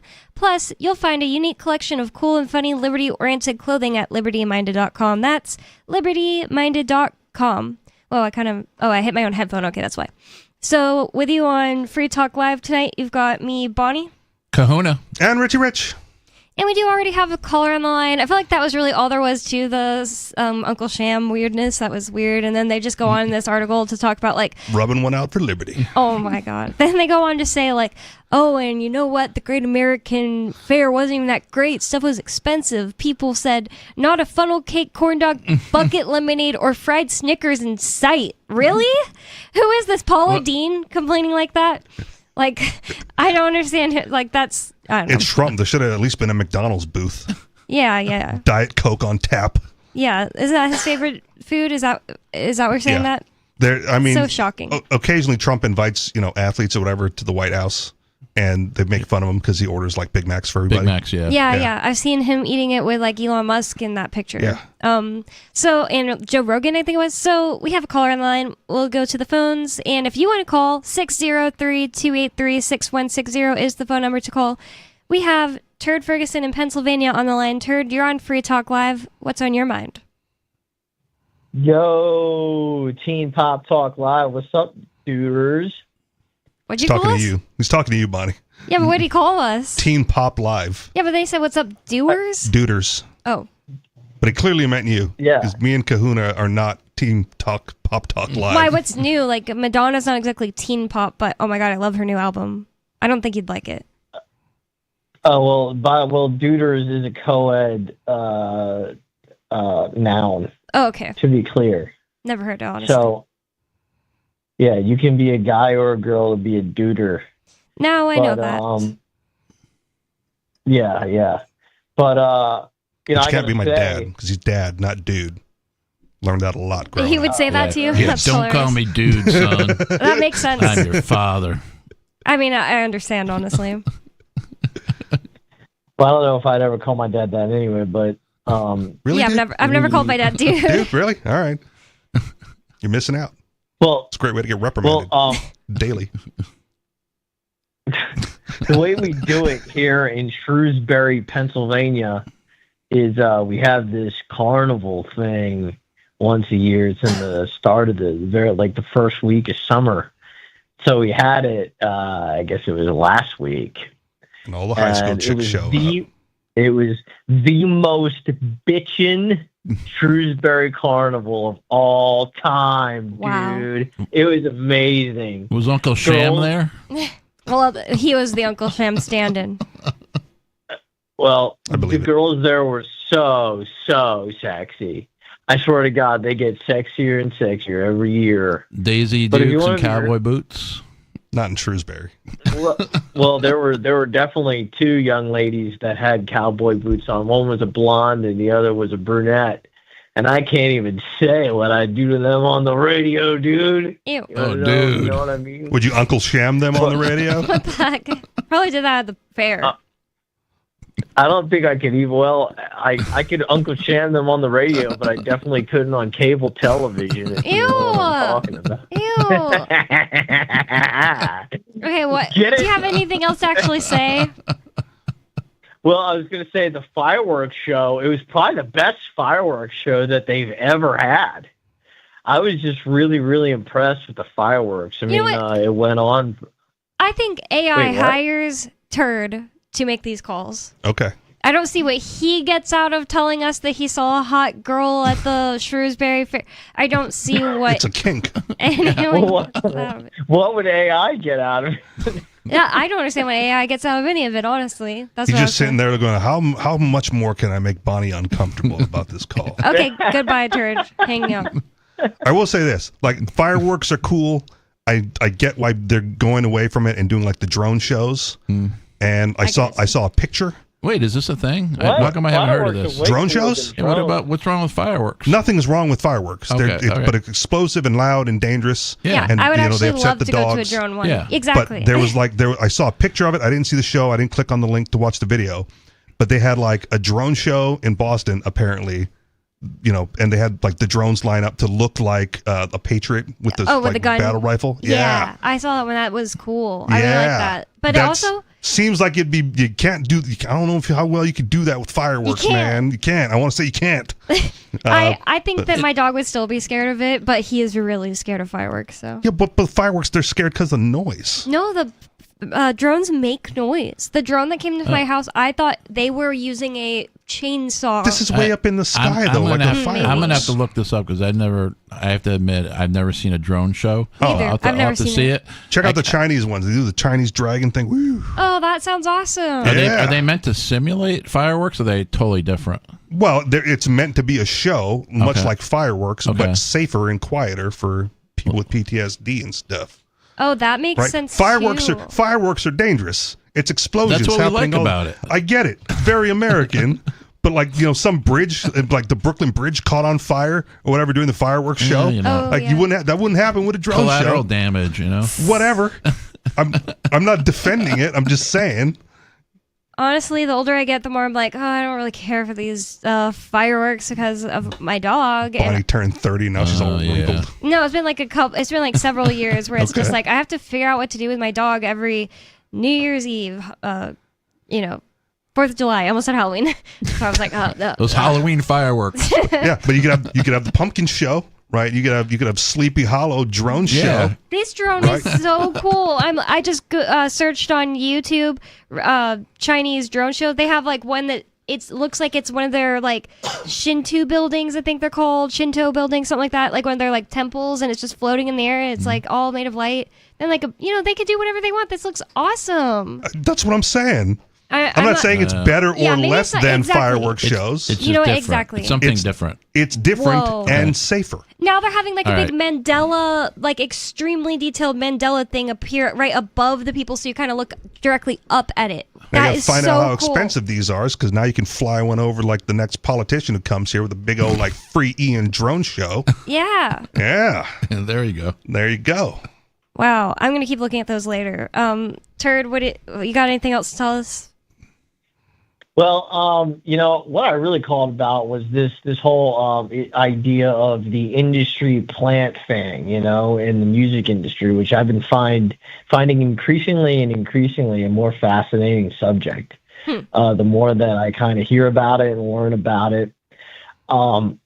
Chapel Roan is definitely like an industry plant. You know what I mean? She like paid her way to the top. It's like almost like she's a less interesting industry plant because she's not someone that they're like, we have a plan for you. We're gonna make your personality from scratch and put all this money into you just because we think you're amazing. Instead, she just had rich grandparents. She paid to go to camps to go learn how to sing and be an entertainer. And then they're like, well, she's paying for it, so we're pushing her on the radio and stuff. It's like, that's lame. But yeah, that's definitely an industry plant. But I think there's other types too. Like people like Rihanna just seem to be like from childhood. Her family was like influential in Barbados, I think is where she's from. Right. And they were just Barbados. like, you're going to be a star. And then they got in contact with record people. Look at our granddaughter. She should be a star. At some point, don't you have to have the talent, though? Like, you Yeah. can get your foot in the door, you can have all these connections, but if you can't really sing and auto-tune doesn't fix I don't it. know. I don't know if you really do.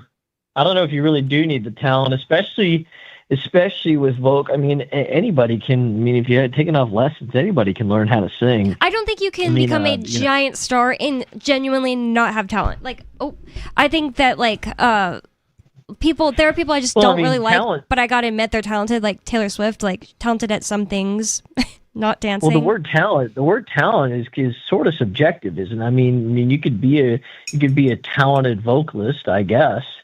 But anybody can learn a talent if you do it enough. Yeah, but there's like it's subjective, but the market decides. Yeah. Right? You still got to sell concert tickets. You still got to sell CDs or albums or whatever. I also songs. think in the objective realm, like there is a cap on how good somebody can be at like singing. Like I have like a gap in my range. Like I can't sing. Yeah, that's a good way to like, measure. Yeah, exactly.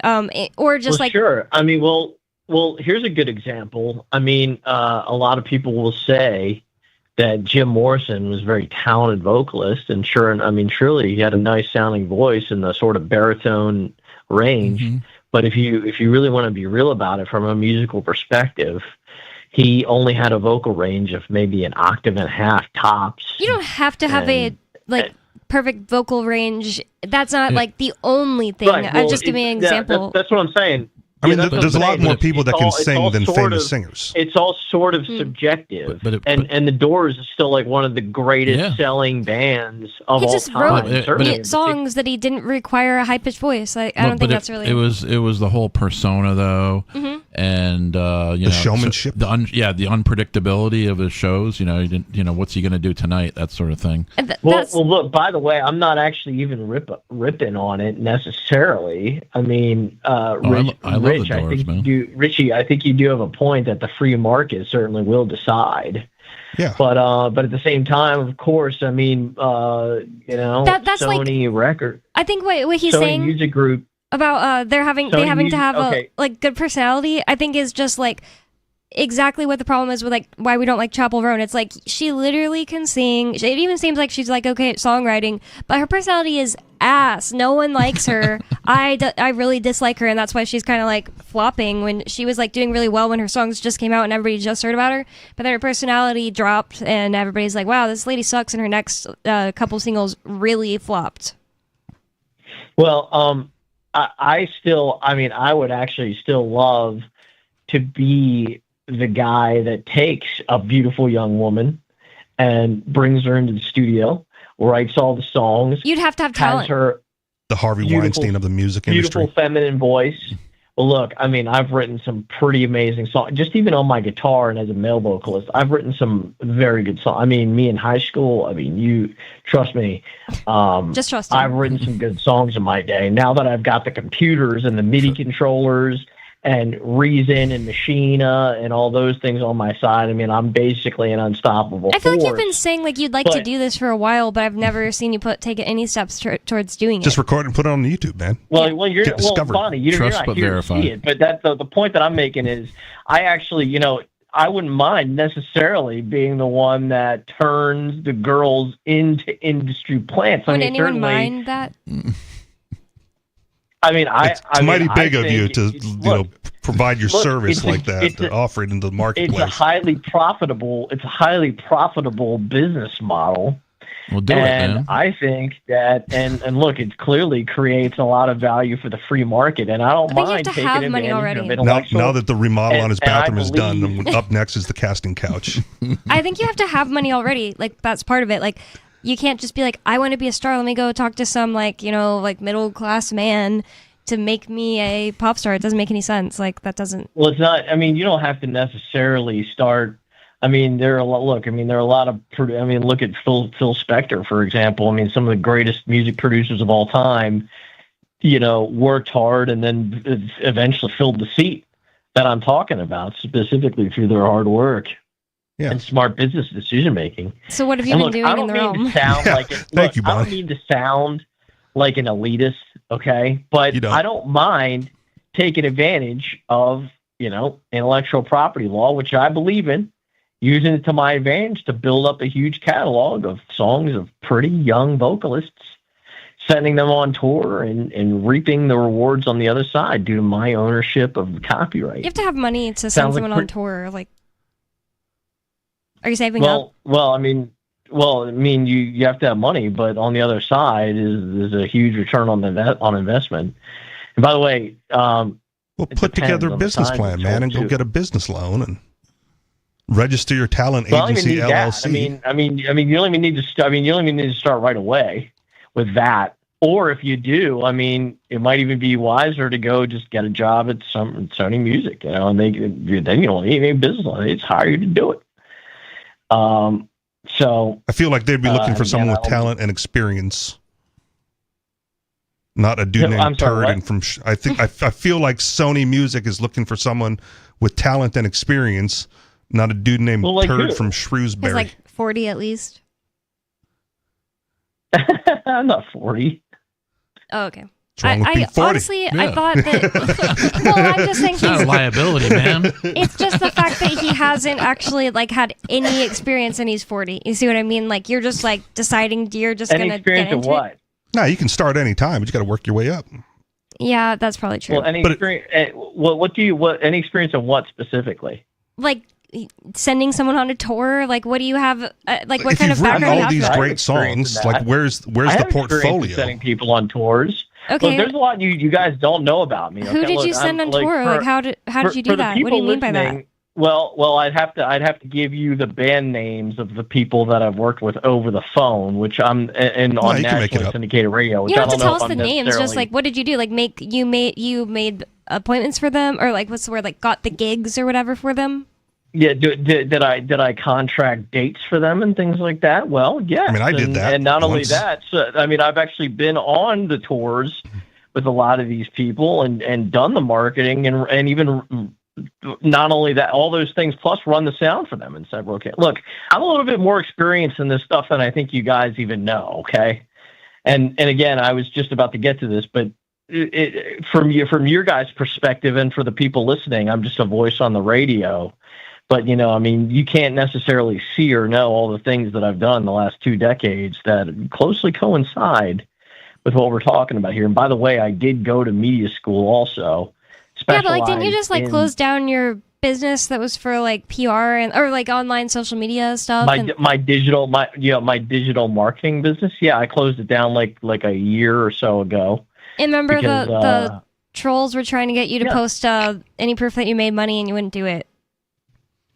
Well, I mean, I'm not going to harsh on him for failing. A lot of people fail as an entrepreneur. I mean, look, do you personally believe that I didn't make money doing that, or do you think that they were just trolling like trolls do? They're not here to defend their reasoning behind it, and I don't remember at this point. I just don't think that. Well, what do you think?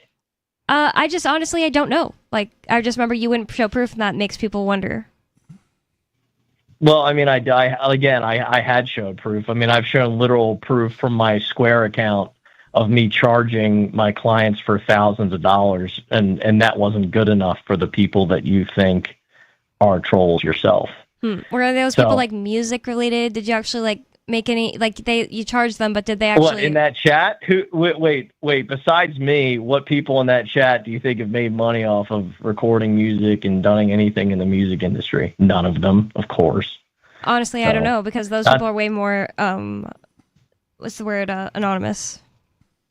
I mean, if you have that talent and skill, then why not just go for it, right? Why call us to talk about it and rather than just do it? Call us back with the results. Look, I called to talk about the fascinating subject of an industry plan, and somehow the conversation turned to this. But it just like kind of irritates me when I hear you always saying like, I'd love to do this, and it's just like Rich Rich said, like, why not just like go try to do it? And you're like, I am trying, but I don't know. You don't seem to have that much to actually show for it.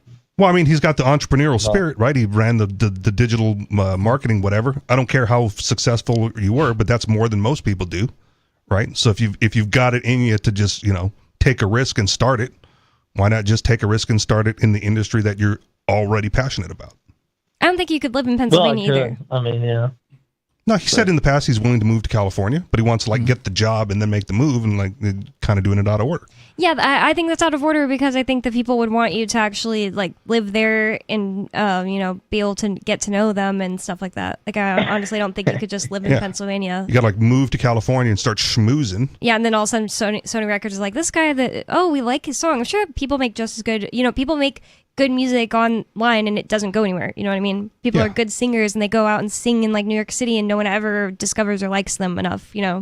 Things like that. Yeah, but if he's got the chops, right, he's got to have a portfolio, and that should be shopped around to the people he's trying to get in contact with. Interesting. All right. Well, I appreciate your time. Okay, thanks for taking my call. All right, thanks for the call. I don't know if you guys wanted to talk about this. I forgot to ask off the air, but I thought this was really interesting from Wall Street Journal. What? Oh, no, I'm just checking the time. Oh. I thought you were trying to show me the time. Nope. This from the Wall Street Journal. A $40 million gold heist risk exposing CIA's top secret spy programs. So nice. I am not sure if this $40 million gold heist actually happened or if it's possible that it's going to happen. But it risks exposing the CIA's top secret spy program. So I thought that sounded really interesting because, for one thing, it's they told us they're not doing MK Ultra anymore. What kind of spy programs are we talking about? It's amazing what they'll let you get away with if you can expose them in discovery. Interesting. All of a sudden, we don't want to prosecute that bad. If we have to let all this information out. Oh, you think they're going to let these people get away with the gold?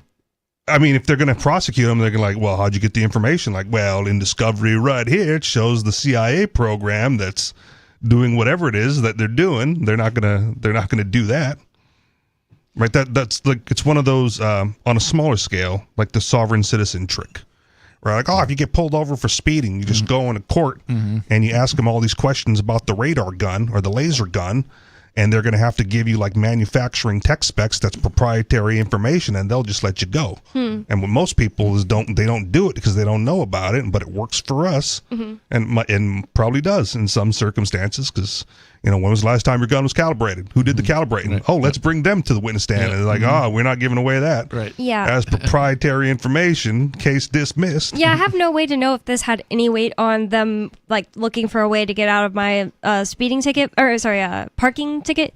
But I asked them if they could show proof of since their thing was not open source that they used to determine the time. How much time is left. I don't remember exactly how I phrased it or anything, and they were just I asked the meter maid if she knew how to get into the get into the program and audit it herself, and she didn't. And I was like, well, then we don't even know if we could trust this thing. I think it's out of its source, all this stuff. Yeah, I think you're right. I think that could make somebody drop it. I mean, the judge drop a thing like that, like a speeding or parking thing, and this could be a similar situation. They will take the low-hanging fruit and not bother themselves with the difficult people. Yeah, exactly. I think that's kind of like the thing with all of the different sovereign citizen things. It's like just kind of like, hey, you're making us look bad, and sometimes, like in New Hampshire, on camera, so we don't want to deal with you. But let's see if there's anything like this, and if this gold was actually heisted. More Free Talk Live coming up. Don't go anywhere. It's Free Talk Live.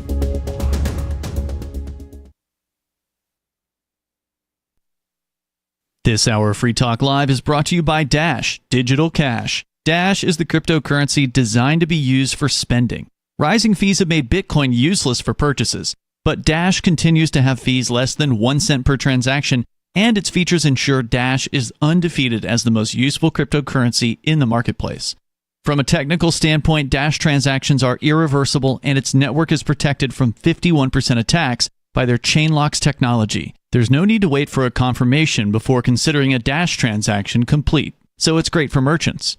Dash is one of the oldest cryptocurrencies and is widely available on exchanges, including the decentralized Maya protocol, and in multi-crypto wallets. It's easy to get and use Dash. Start by learning more at dash.org. Big thanks to the Dash DAO for sending us 32 Dash per month to promote Dash on the air. Visit dash.org to learn about Dash. Dash.org. From Feature Story News in Washington, I'm Jagruti Dave with a week in review.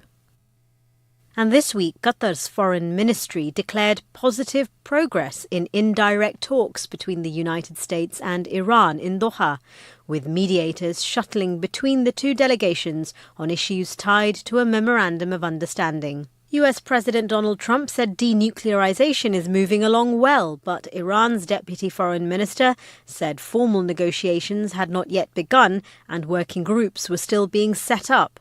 Mitch McCann reports from New York. I think what we have to remember here is that this is nothing new, and it's become a common practice for both nations not just to disagree on discussion points, but to disagree on the fact that they have even talked about these things. So we've seen that in the last couple of months as negotiations have been going back and forth. At the moment, it seems the key points of discussion are around the Strait of Hormuz and Iran's desire to enforce tolling, as well as financial arrangements, for example, the rollback of sanctions and money that's been withheld from the Iranian government, and also the ceasefire in Lebanon is another key point of discussion. Looking at another conflict, and Russia launched a massive strike on Kyiv, firing nearly 500 drones and more than 70 missiles at the Ukrainian capital, killing at least 21 people and injuring dozens more. The assault came days after Ukraine targeted Moscow with 61 drones, hitting what Ukrainian President Volodymyr Zelensky said was a satellite communications center used to coordinate Russian military operations. Dasha Chernyshova reports from Moscow. The Russian officials insist that this is the retaliation against Ukrainian military for their actions that Moscow labels as terrorism on the Russian territory. The Kremlin also saying that Russia is going to continue to step up pressure on Ukraine because they are seeing the increased Ukrainian attacks on the Russian territory. And the United States Supreme Court struck down US President Donald Trump's executive order seeking to end birthright citizenship, the right of automatic citizenship to virtually all children born on American soil. Kate Fisher reports from Washington. This was kind of Donald Trump's signature policy. It's something he's campaigned on throughout his political career, and he made this executive order on the first day of his second term in office. Now we are at the final decision by the Supreme Court, and they have rejected his challenge to the right to immediate citizenship to babies born here on American soil by 6 justices to 3. From bureaus worldwide, this is Our Matrix server is about as free as internet chat can be. Join the existing rooms or create your own at chat.freetalklive.com.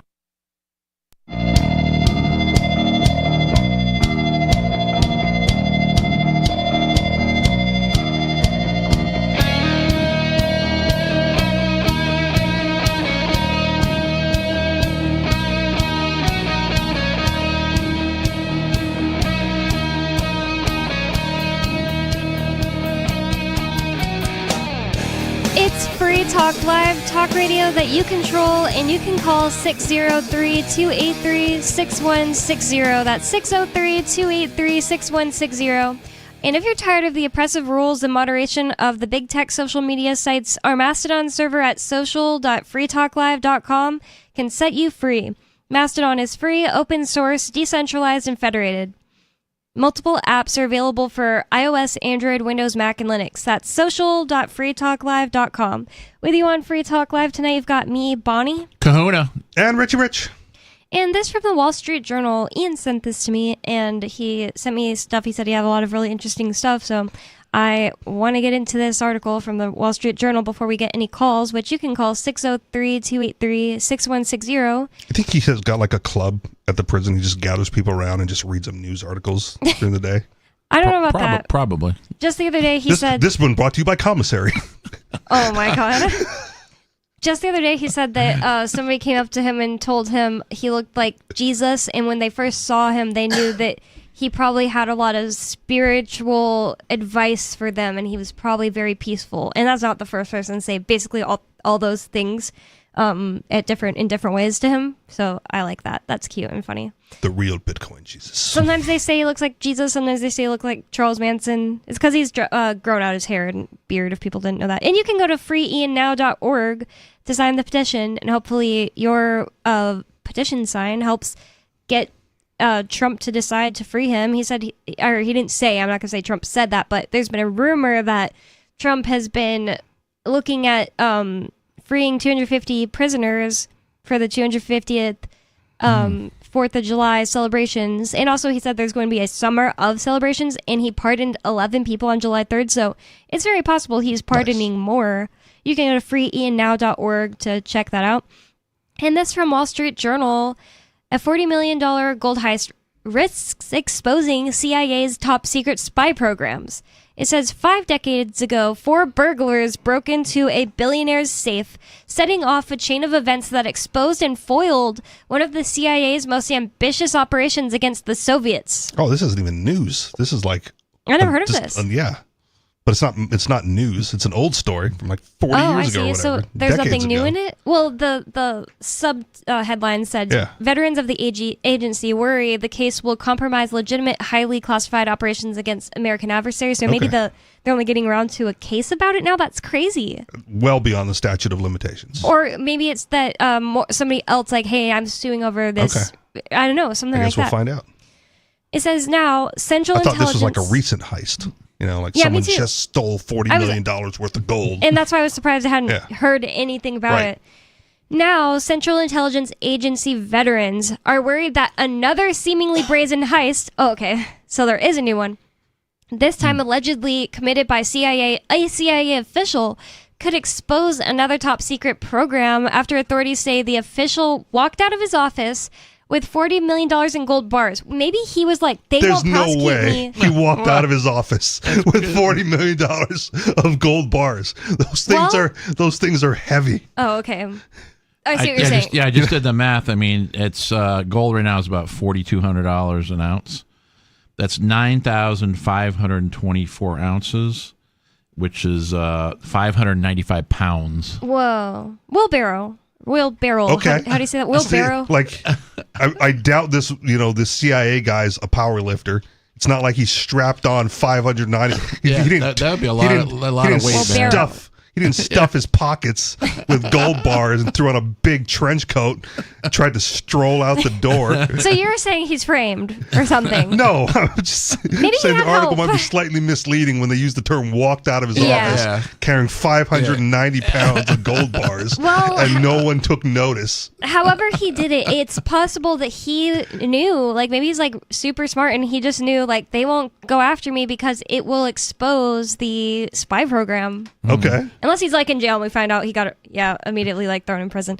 Let's see. It says the CIA's David Rush, arrested in May on charges of theft of public money, was a senior supervisor in the agency's Science and Technology Division. They're calling it public money? As if we get a portion of this?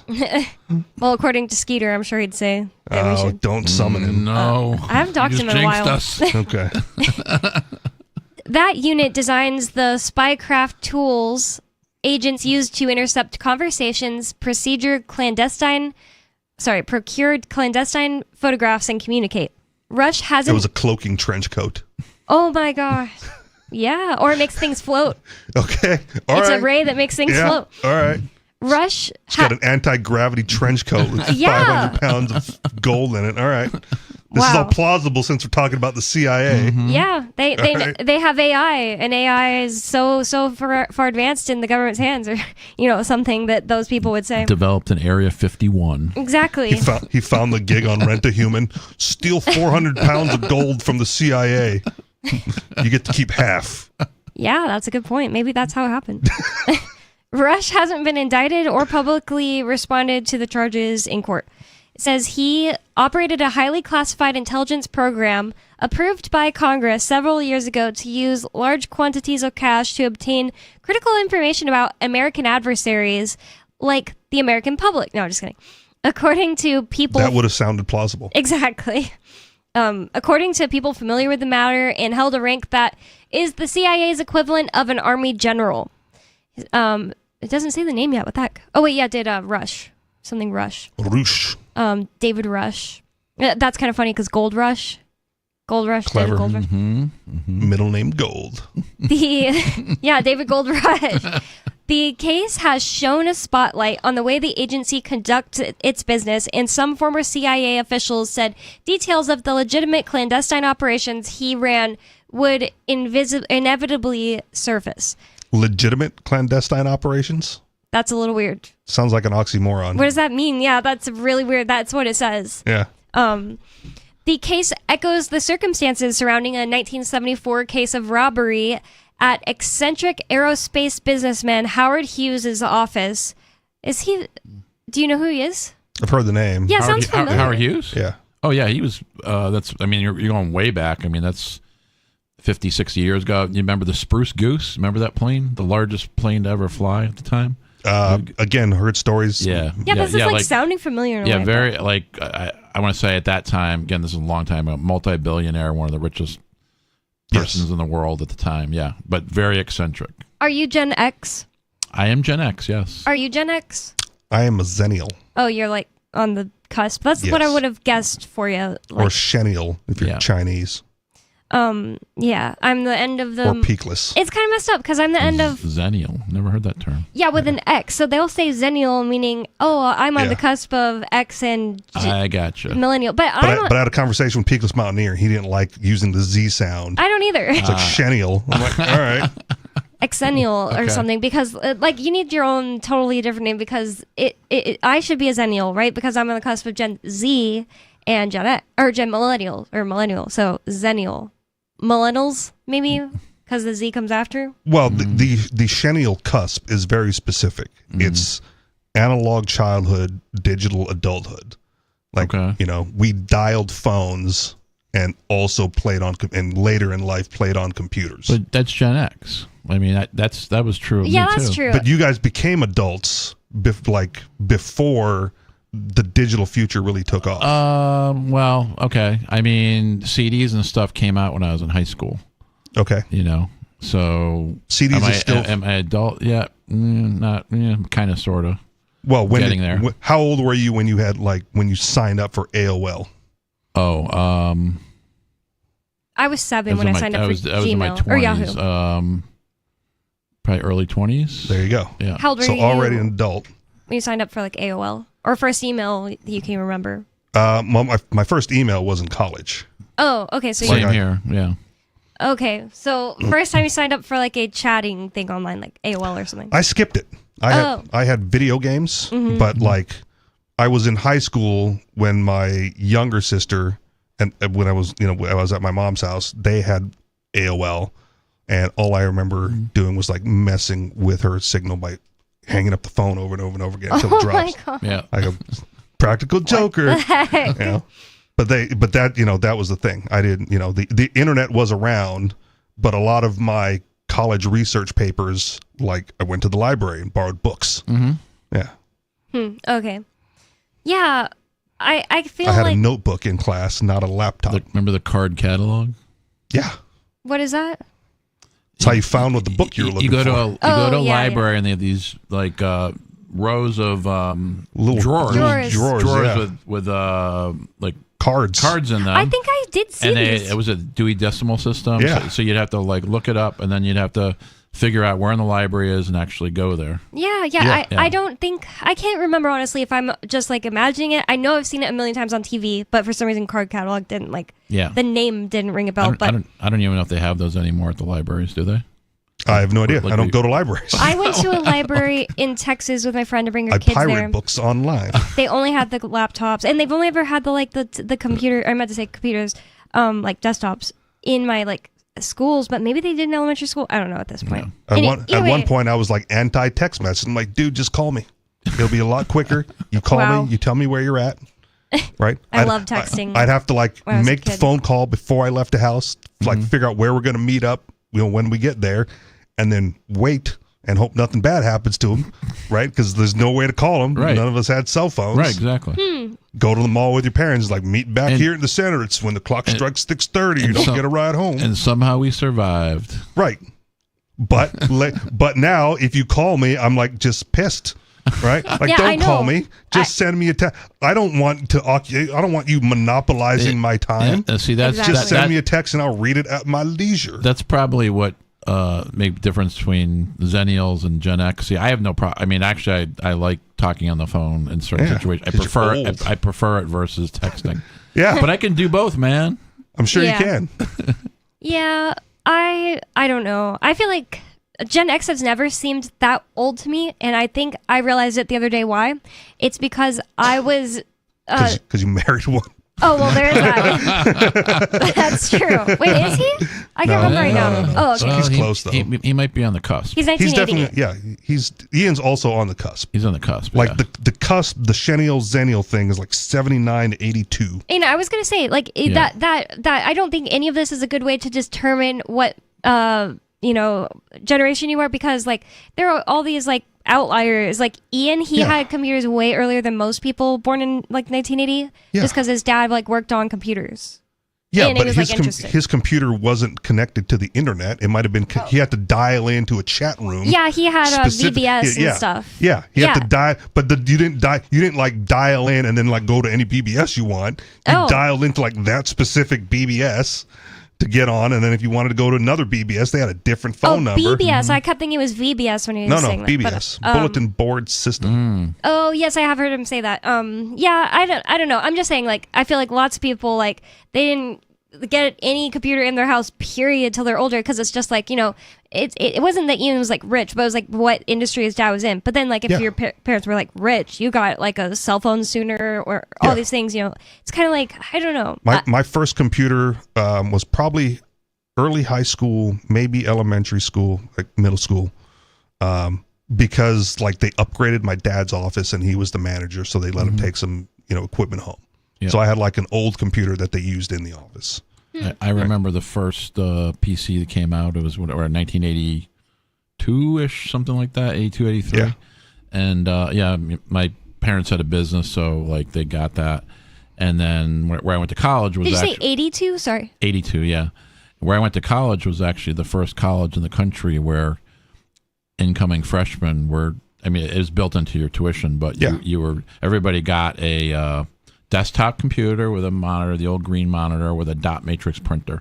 And that was the mid 80s. That's pretty much what I had. I had the green monitor. That was the mid 80s, yeah. Like the printer controlled the font. Right, exactly. Yeah, Wow. like it was just text on the screen. Like, you got to select what font you want on the printer. On the printer, Wow. yes. Yeah. I've never heard of or seen that. Yeah. Oh yeah. Wow. Because you're not a Xennial. We're going way back now. Yeah, that's the thing. It's like things like that just make me be like, how am I a millennial at all? Like, anyways. That's why you don't remember stuff like that. Yeah. I felt like, man, there was more to say about that. And now I'm like, how did we get to that from the... Oh, yeah, I just asked you, are you Gen X? But I don't remember why I asked you. Oh, I know what I was going to say, though. The thing that made me realize that, like, why I've never really thought of Gen X is that old. Honestly, my parents don't feel that old to me. But there's something about them where they just, like, don't look like they're aging much. Them personally, it's like their siblings look like they're aging and they don't. But anyways, it's just that there hasn't been any Gen X president. That's what it is. Okay. Did you know that they're likely going to get skipped? What was Barack Obama? He is a. Oh wait. He's not a boomer. I think he's a boomer. Is he a boomer? No, he's got to be younger than a boomer. The greatest, like Why is it not answering? the greatest generation. He was born in 1961, and he was a boomer. Yep, That's a Obama boomer? was born in That's a boomer, yeah. 1961. That's a boomer. Yeah. He does have that kind of look where he looks younger than he is. Okay. Like, Well, that's before he became president. yeah, he looked drained afterwards. I think you're right. I haven't seen him much afterwards. The before and after presidential pictures are always fun to look It's at. shocking. I mean, It's a very especially stressful the job. ones that serve 2 terms. Yeah, the 8 years. Yeah, I mean, it's I accidentally lost my. Sorry. No, I well. lost my. I mean, I don't know, Bonnie, about that. I mean, it depends on the people we're talking about, but I'd say on the left, one of the leading candidates, if you will, for that party to for the next election. I mean, he was born. Just Gavin Newsom. Yeah. Okay. Similar age as me. Oh, okay. So and he's Gen X. Okay. He definitely is like. Is he going to beat JD Vance? Well, I mean, we're not into making predictions here. Is he going to beat Kamala Harris? But She's not going Is she gonna run again? I really doubt There's feelers, man. Gavin Newsom. I feel like from the Democrat side, Gavin Newsom, Kamala Harris, and like AOC are the current front runners for possible. Probably. Yeah, I mean, JD Vance though is not Gen X. He's because I think he's in the late 30s, isn't he? Okay. Right now, he's 41. I'm sorry. He's a millennial. Born in 84. Wow, yeah, she's millennial. listed. Kamala is listed as a potential Democratic presidential That's what I'm saying. candidate on Ballotopedia.com or org. Yeah. Wow. But AOC was on tour. That'll be fun. AOC has to be that'll be a lot of memes about that. Yeah. I think she's a that. millennial. I don't know. It is possible. It's just that there's the possibility, and just the fact that we've been having boomer presidents for quite some time. Like, is Trump still a boomer, or is Trump older than that? I agree. Trump's like 80. I think he's 80. Right? Yeah. He's 80. Just turned 80 or something. So he's a baby boomer in 1946. So how long do the boomers get? He's a greatest boomer, whatever you want to say. So Trump is on the cusp. Oh wait, at is that 46? silent? Sorry, what comes right silent before generation? boomer? I don't It was know. silent. Well, whatever. He's on the cusp. He's the first year of baby boomers. Baby boomers are born between 46 and 64. That's easy. Why to do they remember. get such a big gap? That's true. Exactly. It's That 18 is a really years. big gap. I know. Oh wait, that is 18. I was thinking it was 20. What makes it a big gap? The fact that millennials don't get that much because there's already like Gen Z, Gen Alpha. I feel it was too much. Seriously, I don't Millennials feel got like a too much? millennial. Yeah, I don't feel like a millennial Okay. being the last year of millennial. I really just I look at Well, somebody imagine like if you had to like tack on 10 more years to that. to to that be would be too qualified much. as a millennial. Yeah, but it wasn't 8 years. It's Millennials are 81 to 96. So yeah, it's a little bit weird. Like, why is that 15 years? Where I don't know. I don't know why I think 18 is sort of a natural for a yeah, because that's like when generation. somebody might have a baby. Yeah, like Maybe the 15's a little short. Okay.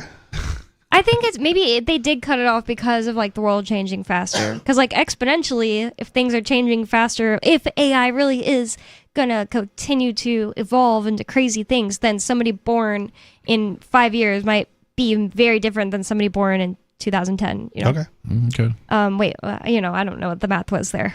Whatever I was trying to say. So It's marketing. yeah, I think so too. I think every time we bring this up, my dad just ends up saying like, I think it's just a bad way to categorize people. I don't want to be categorized with the youngins, so we must create a new name for them.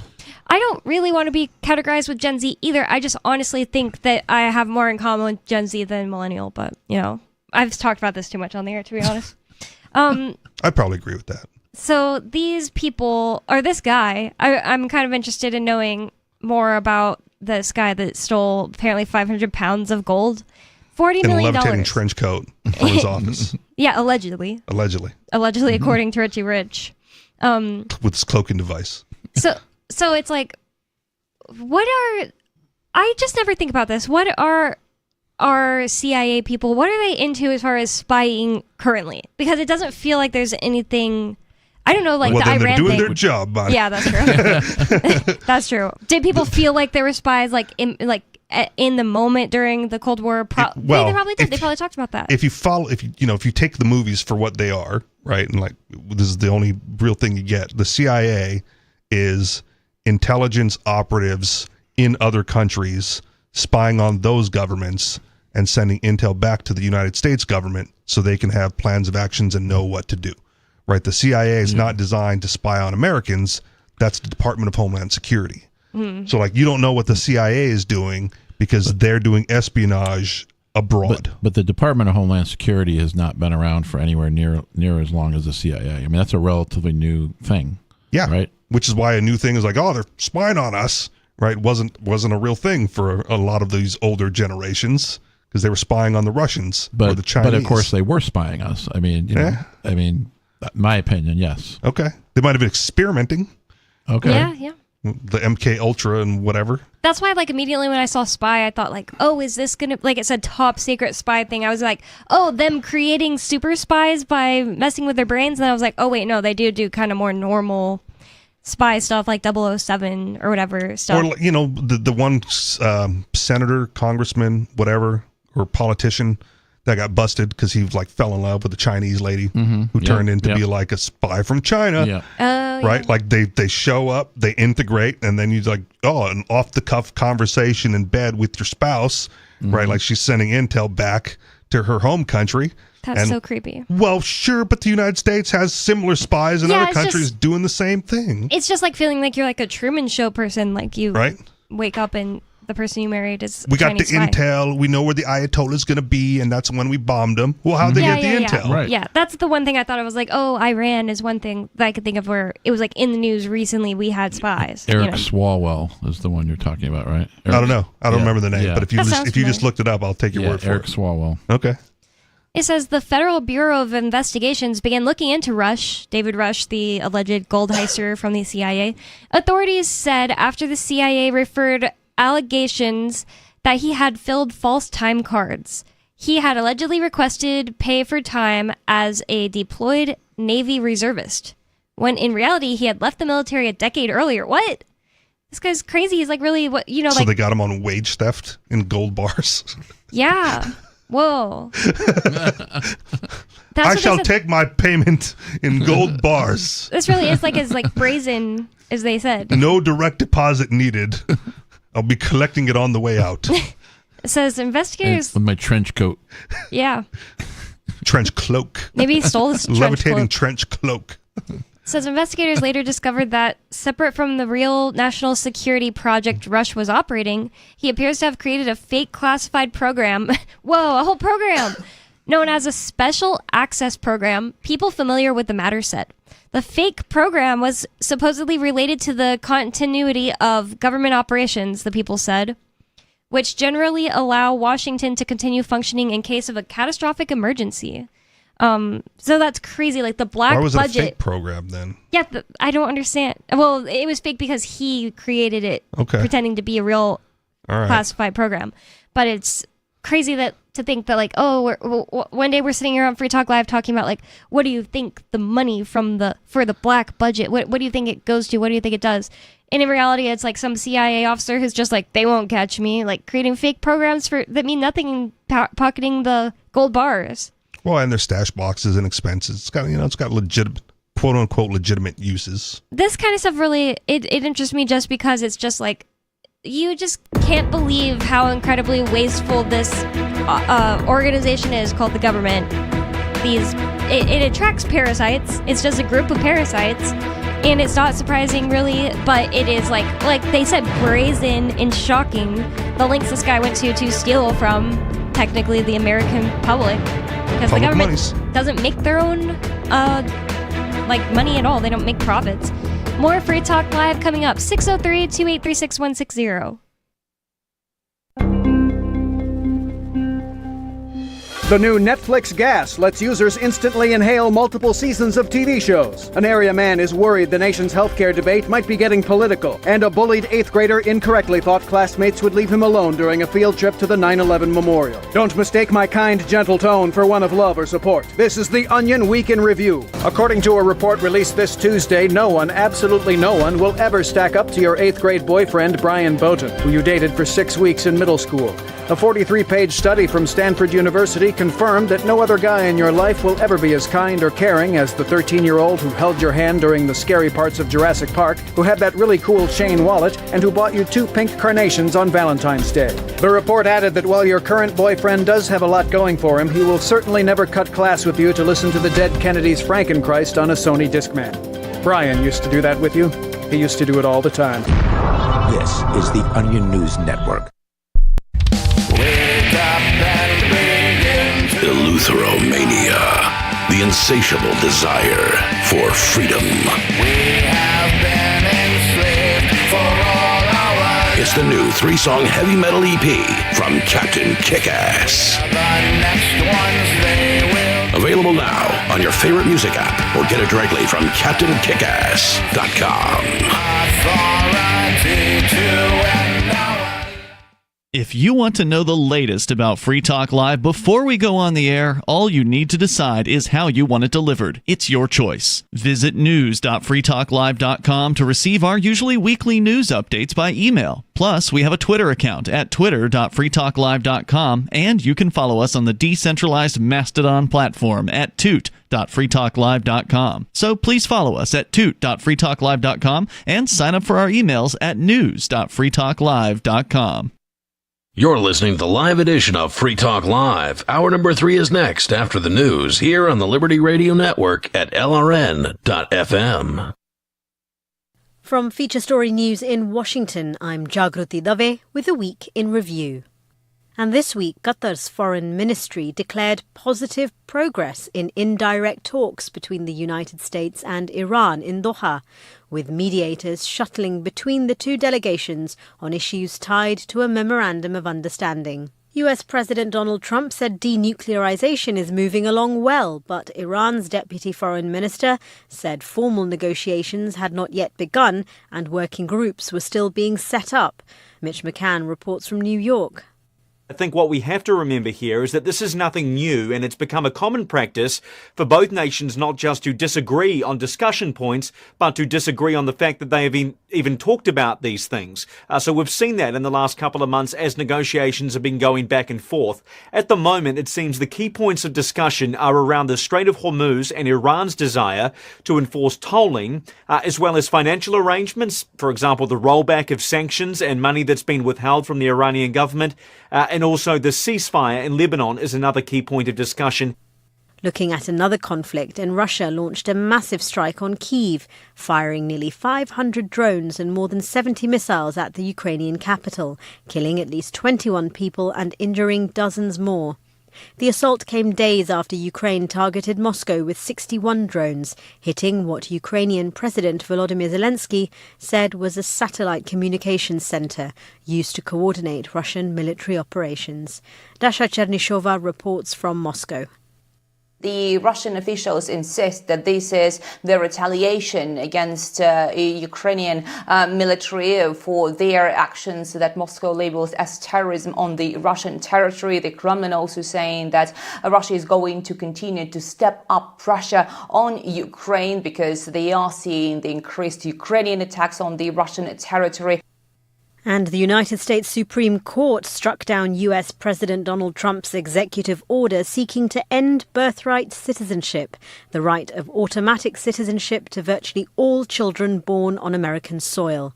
Kate Fisher reports from Washington. This was kind of Donald Trump's signature policy. It's something he's campaigned on throughout his political career, and he made this executive order on the first day of his second term in office.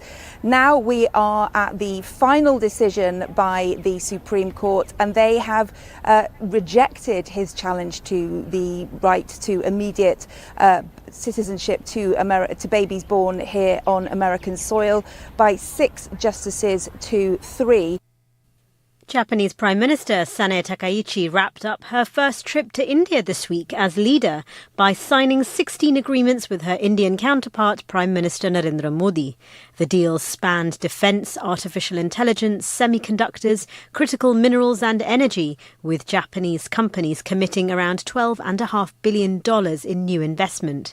The New Delhi summit came against a backdrop of strained relations between Japan and China, with Beijing having tightened controls on exports of rare earth minerals to Tokyo since January. Neha Punia reports from the Indian capital. Mr. Modi said that the biggest currency in these uncertain times, the most important strategic asset is trust, which you can find ample of in the India-Japan relationship. They've agreed to strengthen cooperation in several areas, identifying building joint economic security as a key vision for bilateral ties. They said they will work in areas such as artificial intelligence, shipbuilding, biogas, semiconductors, and critical technologies. They've also agreed to work together to uphold the idea of a free and open Indo-Pacific. Finally, a contingent of 100 United States Air Force personnel arrived in Venezuela this week to help repair the earthquake-damaged Simón Bolívar International Airport. The death toll from last week's twin quakes has risen to more than 2,500 people. Catherine Ellis is a Caracas-based journalist who's been reporting from La Guaira. The Venezuela Red Cross are responding quite rapidly to the immediate needs. They're supporting in search and rescue operations, mobilizing lots of healthcare support, mental health first aid, and meeting the immediate needs of those affected. All, meanwhile, their HQ has been damaged. And their staff and their volunteers are local, so they're impacted too. And not to mention the huge amount of people that are missing. So this will take a really long time to recover. From bureaus worldwide, this is FSN. We turn to Washington, D.C., where America's roommates are holding a rally as part of their new One Vote Doesn't Matter political action campaign. The rally, which drew thousands of roommates, ranging from the guy who keeps all of his groceries in his room to the guy whose name the lease is under, is just a part of a surging grassroots movement to spread the message that one person's vote can't make a difference if you really, really think about it. This is like the most important election of our lifetime. We just want to get the word out that it's already been decided in some smoke-filled boardroom. I pretty much minored in poli-sci, so I think I get this stuff. Joining us now is Jason Copeland at a rally in the nation's capital. Jason, how would you describe the energy there? Yeah, hi, Andrea. I'd say it's a definite chill vibe. I just saw the roommate whose only friend seems to be his younger brother and the guy who just has an air mattress in his room passing out flyers together. Now, the roommates do make some interesting points. The Electoral College it is weird. This is the Onion News Network. You can stick it to the man and big tech. Join our FTL social mastodon at social.freetalklive.com.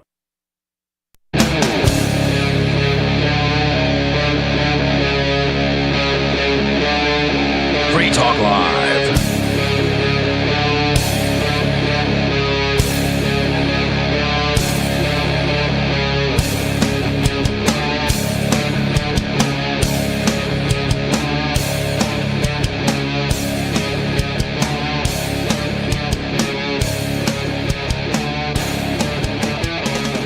It's Free Talk Live, a talk radio that you control, and 603-283-6160. That's 603-283-6160 is the phone number here to call in to bring up whatever is on your mind. And that is literally whatever is on your mind. You can change the subject. You can argue with us. It's up to you because it's Free Talk Live. And 603-283-6160 is the phone number there. With you on Free Talk Live tonight, you've got me, Bonnie. Kahuna. And Richie Rich. And this really funny headline alone. And it just gets funnier when you see how cute the robot is. Aww. This from TheIndependent.com. DoorDash robot refuses to leave SWAT operation in Arizona. And that's just so funny to me. The robots are part of the resistance. Yeah, I'm just imagining the cops getting so mad at a little cute robot, and that's really funny to me. It's like getting mad at R2-D2, but red. During the operation, Arizona officers... This is a lawful order. You must leave the premises. Oh my god, I would like pay to see that.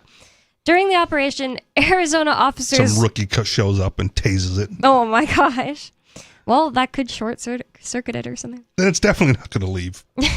During the operation, Arizona officers deployed a flashbang device at a nearby residence while the robot remained in the area. Okay, well, that doesn't give us that much info, you sub-headline. An autonomous DoorDash delivery robot overstayed its welcome last week in Arizona. Well, how do you know the landowner wasn't welcoming it? But anyways. It's like better than the post office. Neither rain, nor storm, no flashbang grenade shall stop this door-dashing robots from its rounds. Well, at my house, the DoorDash was the post office was here too whenever they were raiding my house last. They were part of it. I don't think your local postman's going to stick around after a flashbang goes off, though. It says an autonomous DoorDash delivery robot overstayed its welcome last week in Arizona when it entered the perimeter of an active SWAT operation and reportedly refused to leave. I think it's also funny to say it refused. Like, is it saying, I will not leave? Like, that's hilarious. It's a Jeremy Kaufman robot. What do you mean? Oh, there's some video around floating where they were doing some.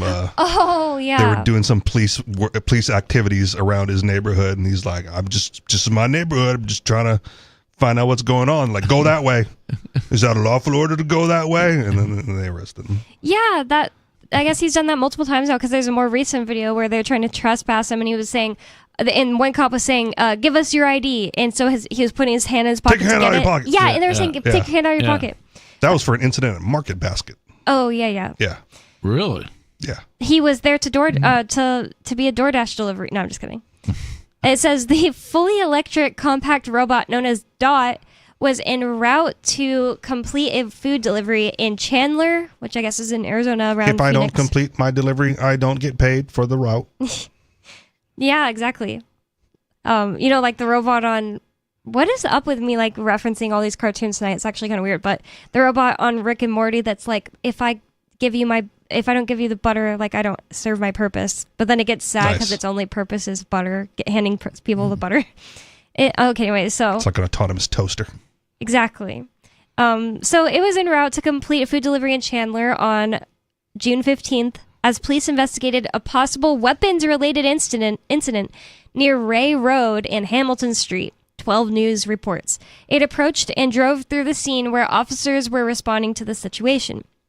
Video from the scene, obtained by the local news station, shows the device attempting to move through the area despite repeated verbal warnings. Oh my god, I need to see that. That's so stupid.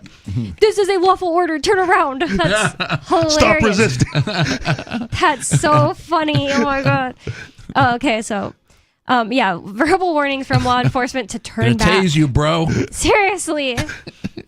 Oh my god, we need the large language model wasn't built into this one. Since like it won't listen to being pushed in the chest. We need, instead of Chris Wade next time we're getting raided, we should have a Dot, looking thing that comes up. And eventually the cops will be like, "Oh, it's just Dot," and then all of a sudden it's in here filming everything. Throw out the spike strip. Oh no, that's funny. Oh my god.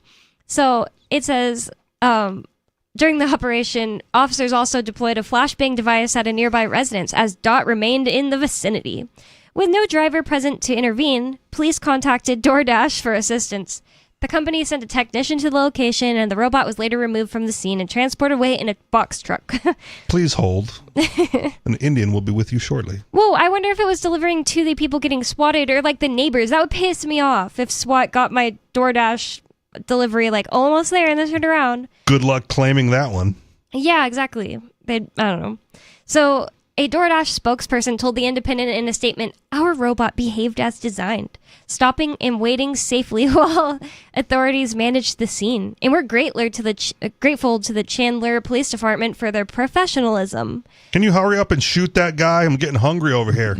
Oh my god. My DoorDash is waiting for you to complete your police operation. Oh my gosh. I'm just glad it wasn't real human. They could have just shot him. My pizza's going cold, officer. This might have been one other example of DoorDash making the world a better place by, the actual delivery person not getting murdered. I don't know. Well, see? I don't know. If they all get replaced by robots, I don't know. Is that a better or worse thing? Again, depends on the situation. It depends on the situation. If they're better, cheaper, more efficient than the human alternative, it's better for consumers. If they are good at it. Yes. That's true. Because it's like if you have a cold thing, it could be refrigerated inside. If you have a hot thing, it could be heated inside. Maybe not heated, but like insulated. Yeah. Yeah, because that's a huge problem. Who's gonna take the job? Like I said at the beginning, right? Like if the robot's job is clearing landmines, that's not that's not what humans want to do. I don't. Right? if they're kicking out all the immigrants, and then there's like a food shortage because there's no one harvesting the crops. But if they had a robot crop harvester, right, much like the cotton gin or whatever that thing was, right, all of a sudden it's like, well, you don't need it, and they can they can go find something else. They can find something more productive to do elsewhere in the economy. Everything is better off. This one, Rent a Human. I don't have a human body. Can you go clear landmines for me? I'm just kidding. See? No, it's the opposite. No, I'm joking. I'm not on. But depends how much they're offering. Yeah. Right? So, if it's $1,000 per acre it or says, whatever. Our DoorDash robots can't make it through this landmine area. Can you do it for $1,000 an acre? Yeah. Anyways. That shows that the company values the parts and material for the robot more than they value human life. That would be. Which has a price. It's, it was a fake ad. I'm turning around on you. That's fine, but it'll be something in the future. The thing that's cool about it is like if something interests you on that site and you're able to do it, you can just accept the job. It's just like DoorDash and Uber. The thing I always loved about it was like it gave me the freedom to be like, they won't give me Halloween off on at Walmart. Oh, and it's pissing me off. So I'm just gonna quit. And guess what? I have Uber to do anyway. There and you then go. when COVID happened and I lost my job as a waitress, and plus I stopped making enough money when they stopped letting people in, I was able to go do Uber and it made way more money. Like I sing the praises of Uber. I know a lot of people have lots of problems in different ways with it, but I just love that it gave people the ability to do like the gig economy, like driving or delivering food. A lot of people with the problem with Uber are the drivers themselves, right? Because they feel like the pay's going down now that it's getting more popular and they're getting a smaller cut of everything. I hear that all the time. I use Uber quite a bit, especially in Florida, and I hear that constantly. Just oh man, they keep cutting our rates. Yeah. And Uber is like going the route of the restaurant industry where they're going to press the rates as low as they can and expect the customer to make it up with tips on the back end. Yeah, and that sucks because people don't really tip very well on Uber. Like they're not trained yet like they are in restaurants. They should get trained because my thought process was always, why would you tip someone like, I don't know, like $15 to bring food from the hot area to your table and maybe fill up your water, but somebody that goes and picks up food, waits for it, and drives it to you and leaves it, like, I feel like that is worth more. You know what I mean? Then tip more. Yeah, exactly. I would tip more. Like if I was a common user, like if I delivered or if I ordered Chinese food delivery, like I tip pretty well for that because that's like bringing me the food. That's like you're literally putting yourself in bodily danger to drive it to me. My personal issue with those food delivery things is like they charge more than the restaurant charges on the menu. Correct. Then they tack on like the service fee on top of that. Yeah. And then they expect you to tip the driver on top. So you get hit like 3 different ways of increased price, and like I'll just go pick it up myself. Yeah, I mean, I consider myself to be a pretty strong tipper in general. Like, when you go in IRL, but like, yeah, I agree. I mean, the fees themselves already before the tip are already quite a bit more. So I'm not going to give my traditional tip. I'm sorry, but when I've already paid a boosted price. Yeah, I'm not saying it price necessarily. and the service fee. Right. Yeah. I'm not saying it necessarily has to be like the 20% either. Like I never understood. I just like maybe in a restaurant that makes more sense because more walking back and forth, like how much you ordered, and maybe that makes a little more sense. But like it makes no sense to be like 20% every time on a DoorDash delivery. I don't know. I think there's some things people should keep in their minds. Like one time somebody got mad at me for taking a while for a grocery one, and I stopped doing those grocery ones because it's like they wanted a bunch of like cases of water. Yeah. And I don't remember. It's like the Europeans coming over for the FIFA tournament, Yeah. right? The World Cup. They're like, nah, we're not going to tip. You guys learn to pay your employees better. Yeah. Oh, wow. Well, yeah, I mean, I have a little bit of a problem with that. Only because that's not part of our culture, I mean, we can agree, we can argue whether it should be or not. Yeah. But like when I go overseas, I don't know if I talked about this last time, but I visited New Zealand and Australia. Their culture there is not that you're prohibited from tipping, but they pay their people at much higher wages. Yeah. And some of the workers, the servers, actually get insulted if you try to tip them. Okay. But when you go on Uber, do you tip them anyway? I did at first, and then I learned more about the culture, and then I reduced my tip. I don't think I So ever you assimilated. Yeah, so the I don't. culture. I don't think I ever left zero tip, but I cut it back quite a bit from what I would have tipped. Okay. But even when you use Uber, right? When I went from the airport to my hotel, it was I'm gonna say maybe a $50 or $60 US Uber ride. It was a decent ride. And then the tips, the suggested tips came up, and they were like $1, $2, $3, which was way less than what you would see comparable ride in the U.S. Wow. Did you ask the Uber driver, what do you expect for a tip? No. Or something? Oh, No. okay. Well, that's part. I mean, that was part. I Googled it and I said, oh yeah, it's different here. Individualist anarchists don't tip, or at least they shouldn't. Okay. I think that they should, because it's the culture. It's like the expectations, I and know. it's like, But the individualist anarchist perspective is maximize my individual liberty and freedoms and myself. I don't think you have to be selfish just because you believe in individualism. Yeah, but you can. There's no prohibition Exactly. against it. You You can. can maximize yourself. So therefore, I don't think that the statement that you should not tip is No, true. if you tip, you're not maximizing. Okay, maybe I'm just misunderstanding the definition, but I think we should Look up answer maximize. Sarah's the maximize. Wait, restart it again. The main sentence, the assertion. The assertion is individualist anarchists don't tip because the individualist anarchists goal is to maximize themselves, right? And if you to maximize your wealth, right, you don't pay extra for things. Number one. I don't know. I don't think I've never heard I'm an anarchist, so I have to maximize the amount We'll of. look up the individualist anarchist. Is that just a different It's a thing I hadn't branch. heard of or Yeah. something? Yeah, that's probably what it is. So I want to go to Sarah, not an individualist at all, No, she's not a an communist. anarchist. She's a communist. You should tip her for doing nothing. Yeah, exactly. Oh my God, Chris Wade. Oh my God, you guys are live?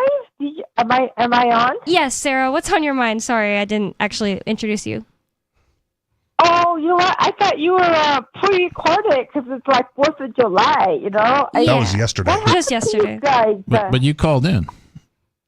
She probably tried to call in twice last week and didn't realize that was pre-recorded then too. Okay.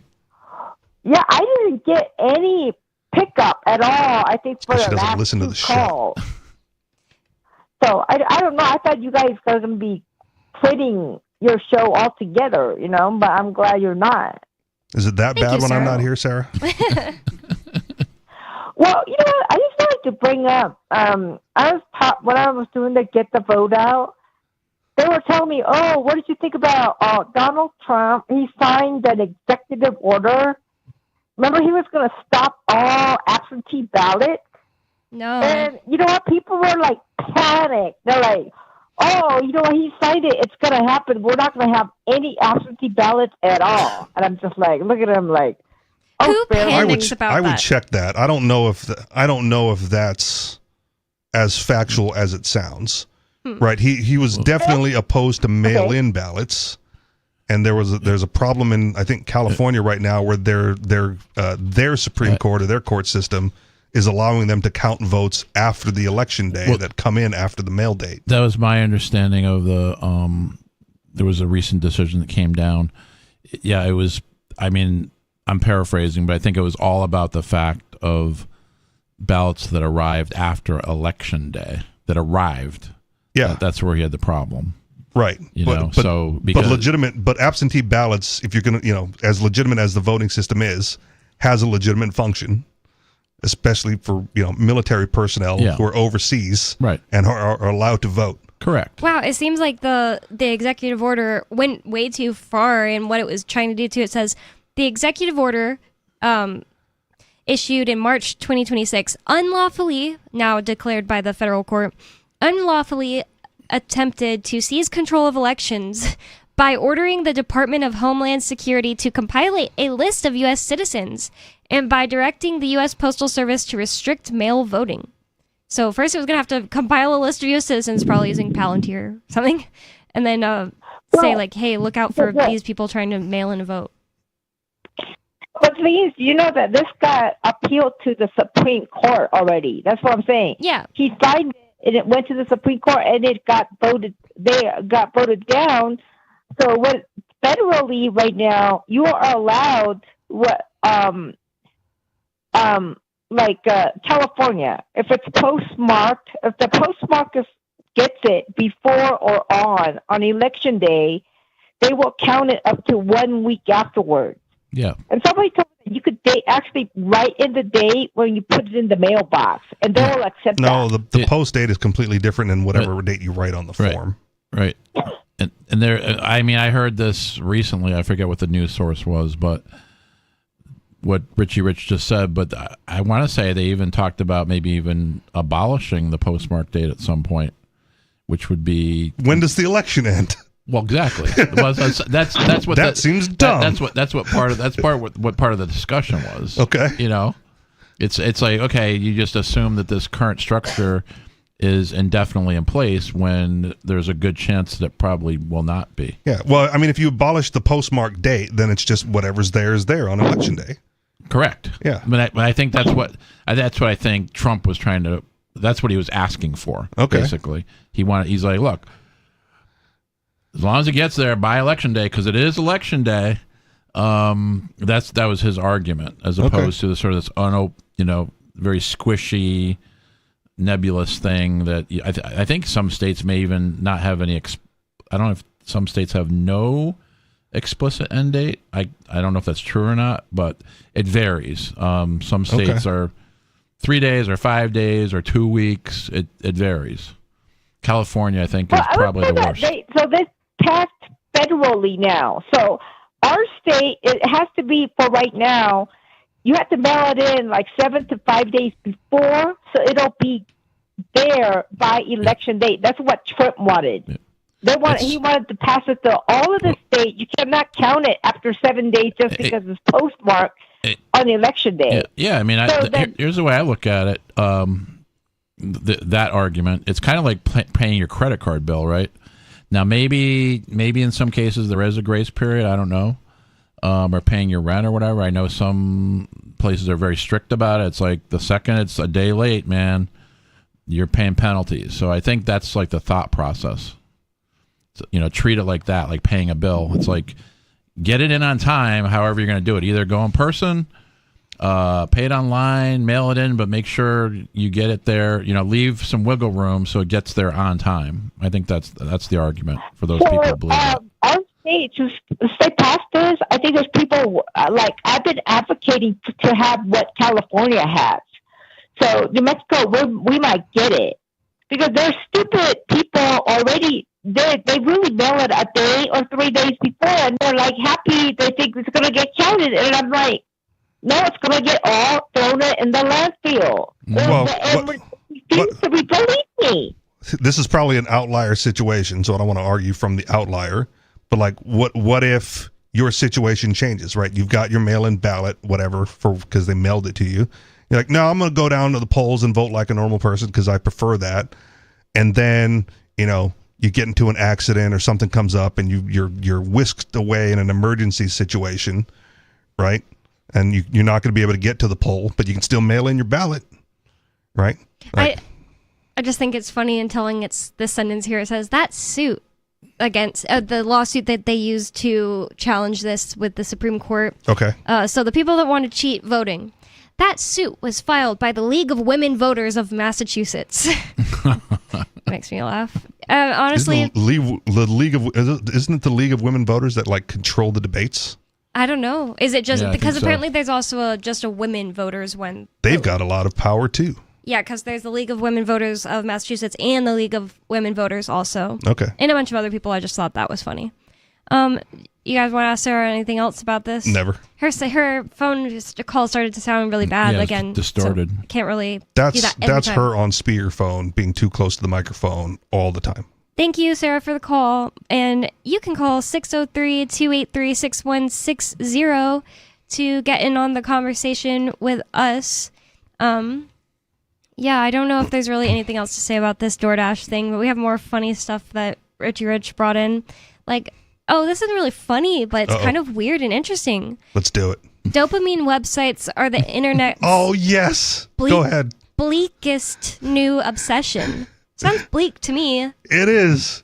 But it's great at the same time. If it can help me every time I feel like I want Kratom and I can't do Kratom anymore, maybe it's good. Or is it like something that like drains you of dopamine because you look at something flashing at your face or something? And No, it's basically like the dopamine hit that you get from Prime Day shopping, right? You get all the time, except you don't spend any money. Interesting, yeah. Really weird. You just put stuff in your cart, you click buy, they send you the thing and it's going to be shipped whenever, but they don't charge your card and you never get the product. My guess is that builds a tolerance very quickly. You would think, but it's still a thing. Let's get into the internet's new bleakest obsession, the dopamine websites. When we return... Boomers are buying boats and you're just pretending to have fake money. Oh no. You could do that on Neopets and you actually feel more like you have something for it. You could buy and sell things on Neopets. More Free Talk Live coming up, 603-283-6160. More Free Talk Live coming up. You can call in with whatever's on your mind. Have you used these dopamine websites? Let us know. Uncovering the secrets and exposing the lies. That's what the readers of freedomsphoenix.com get every day. freedomsphoenix.com, constantly providing the information, the real news about government policies, and the real relationship we all have with the coercive government. The real condition of the economy, innovations in technology, breakthroughs in energy, health, and computer science. Learn the truth well before it's admitted to in the lamestream media. The corporate media, nothing more than distributors of government propaganda, but now there's an alternative. freedomsphoenix.com. Constant news updates on the issues that affect your life in the most important ways.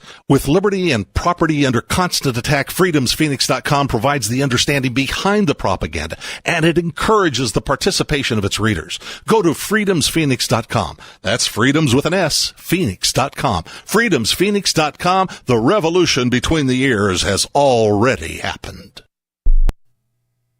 From Feature Story News in Washington, I'm Jagruti Dave with a week in review.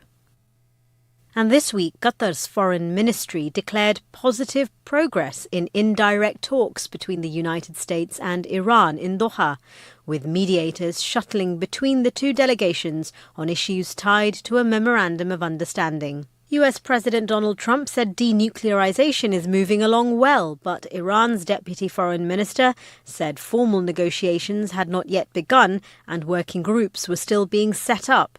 Mitch McCann reports from New York. I think what we have to remember here is that this is nothing new, and it's become a common practice for both nations not just to disagree on discussion points, but to disagree on the fact that they have even talked about these things. So we've seen that in the last couple of months as negotiations have been going back and forth. At the moment, it seems the key points of discussion are around the Strait of Hormuz and Iran's desire to enforce tolling, as well as financial arrangements, for example, the rollback of sanctions and money that's been withheld from the Iranian government, and also the ceasefire in Lebanon is another key point of discussion.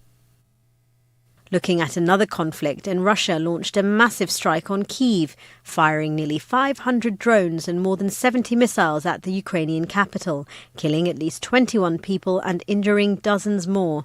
The assault came days after Ukraine targeted Moscow with 61 drones, hitting what Ukrainian President Volodymyr Zelensky said was a satellite communications center used to coordinate Russian military operations. Dasha Chernyshova reports from Moscow.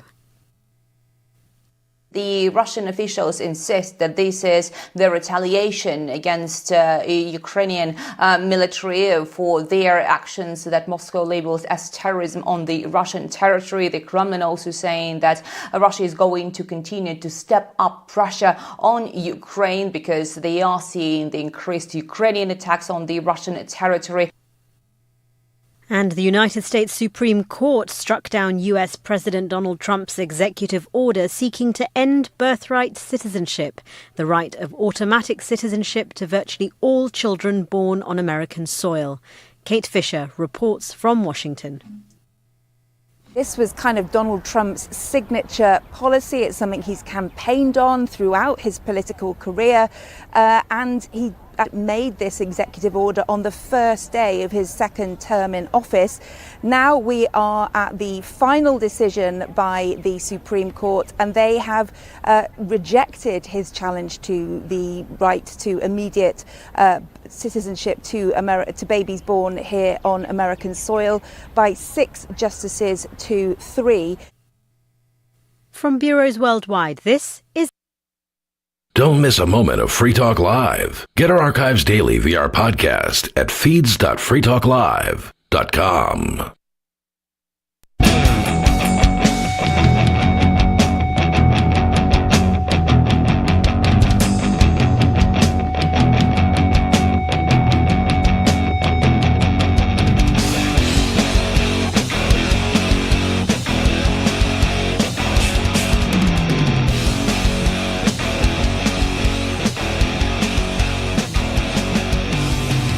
It's Free Talk Live, talk radio that you control. 603-283-6160 is the phone number. That's 603-283-6160. And since I don't have another thing to read because Fork Fest already happened and was an awesome success, by the way, you can go to freeiannow.org, read about his case, and that's my husband that's also the founder of Free Talk Live, by the way.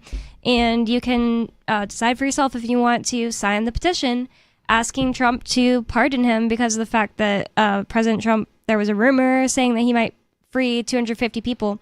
I don't see how you can find 250 inmates that are like worthy of a pardon and not like go free in too, you know? Is the Jacob Hornberger piece on that website? Yes. Okay. I love it. All right. That was like so nice. I felt finally like seen for the first time by someone that wasn't, you know, like one of our friends, you know. Yeah. When I read that was like, wow. And the thing was like, it's a long read, but well worth it. Right. Like very, very good. Well written, very specific, gets into all the little finer details. Yeah, because Jacob Hornberger, the founder of Future Freedom Foundation, is a FFF.org.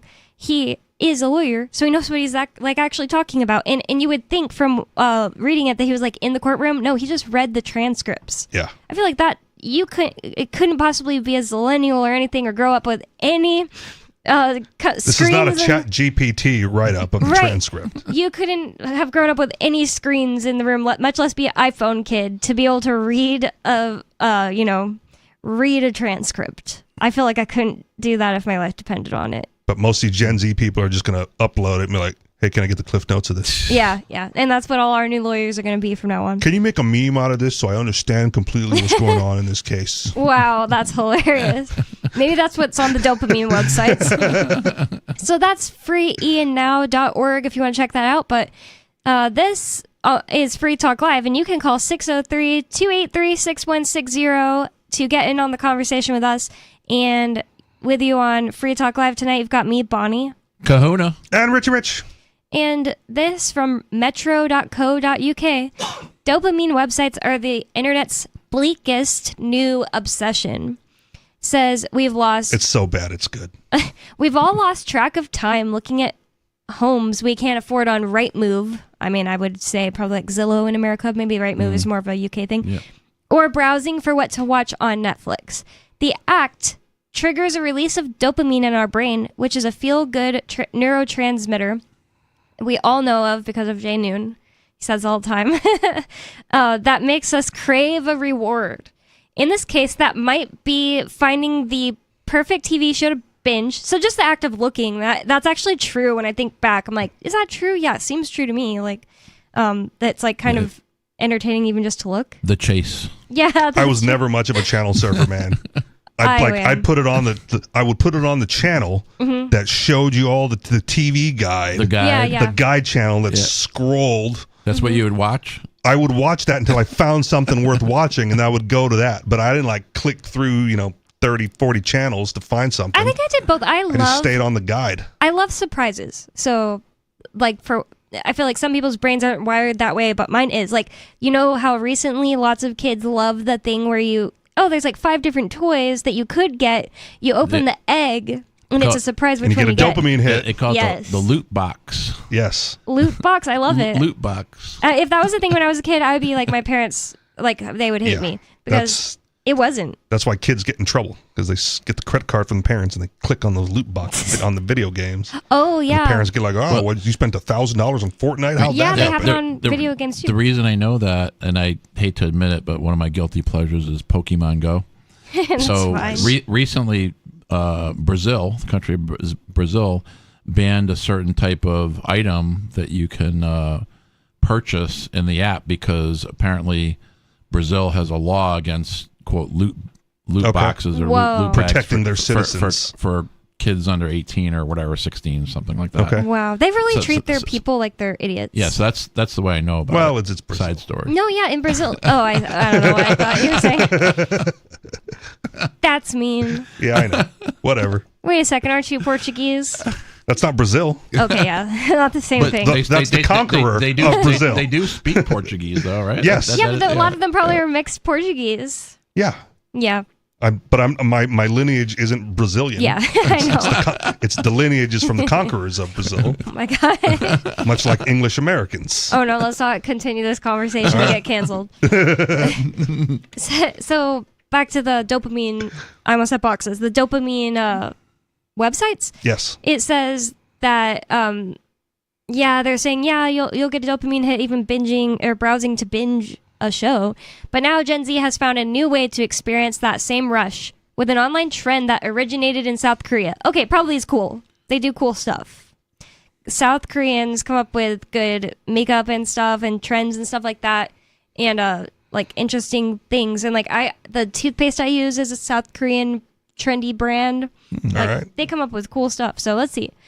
Dopamine websites are taking the internet by storm, and while some claim they're satisfying, others find the idea quite bleak. I mean, it's objectively bleak. Yes. But it says, what is a dopamine website? Essentially, these are fake websites that allow people to chase the dopamine hit they get before making a purchase, be it ordering a takeaway or shopping. What if you're fake ordering food, then you're going to be pissed. No, because you get the dopamine hit. I think I'd be hungry after You get and the then need to dopamine go hit, order and food. but you don't lose the money. You don't get the food. Yeah, you don't have to pay anything for it. Yeah. I recommend Neopets to people because it's much better. It's like you actually have a bit of a payoff. Yeah, it's all digital, but And you got to buy a Neopet, and that costs real money. no. These people are broke. No, this is fake. I mean, it's all fake money. You get Neo points for playing games. Okay. You save up your Neo points. Wasn't a Neopet like an actual physical thing, though? Oh, you could buy a Neopet like plushie, but Okay. Neopet is all online. Okay. You could do it all online all for free. They All right. also have stuff you could buy, but it's stupid. It's like only if you want to customize and like dress up your Neopet All do you right. have to spend real dollars. No, but it would be a perfect free thing to waste your time on and get dopamine hits. And I've done it all the way up into my late 20s. I haven't technically logged on to Neopets in my 30s. That's a new thing I have to do today. It's like a gambling app on your phone that you don't have to spend real money on. Yeah, you can gamble. You can go 21 blackjack. You literally can gamble on Neopets with Neopoints. And I bet that Isn't it? That's marketed toward children, though. yeah, right? but okay, all everybody right. who's on Neopets is basically an adult at this point. Because All it's right. like I started it on it when I was 7. I was born in 1996, so 2003. How many points do you have? Oh, millions. I have Okay. millions of Neopoints. I All have right. it in my bank. I have a store. Anyways. Did you say you were born in 86? No, 96. Did I say 86? No, you said 96. Oh. Okay, Yeah, I you heard said 86. You No said worries. 96. So, however, the key difference between these and regular websites is that you're not actually spending any money and your order will never arrive. This sounds awful. This actually Yeah. sounds like it would give me anti-dopamine or, Okay. cortisol. Well, you're privileged enough to have money where you can shop for real products, Bonnie. But it's not This just is that. for poor people. It's like to if get I- the same drug hit. I don't just sit around and just order things and not stop. So I just control myself. Use exotic Korean toothpaste. It's not exotic. I got it on Amazon. It's trendy, not Yeah. exotic. Oh, okay. I'm sorry. Yeah. I honestly don't. I think I have to start using fluoride though because I'm tired of getting like, what's it called? Cavities. Cavities. Like I get like one a year probably on average. Like I probably went like 1 year in the last like 5 years with no cavity. I get like one a year. I have to get a filling in a couple months, and it's so annoying. Is it worth it though, Bonnie? So then going back to You can fluoride. either have cavities or gay teeth. No, it doesn't make no. Turning the teeth gay. Fluoride doesn't turn the teeth Fluoride in gay. the water. It makes you more retarded. I think that I'll deal with being more retarded and just stop having to go get because I hate. That's getting the trade-off. Yeah, I'll be a little more retarded. It's fine. I'll be dumb, but my teeth will look pretty. Ian will be out by then. I won't need to be smart anymore.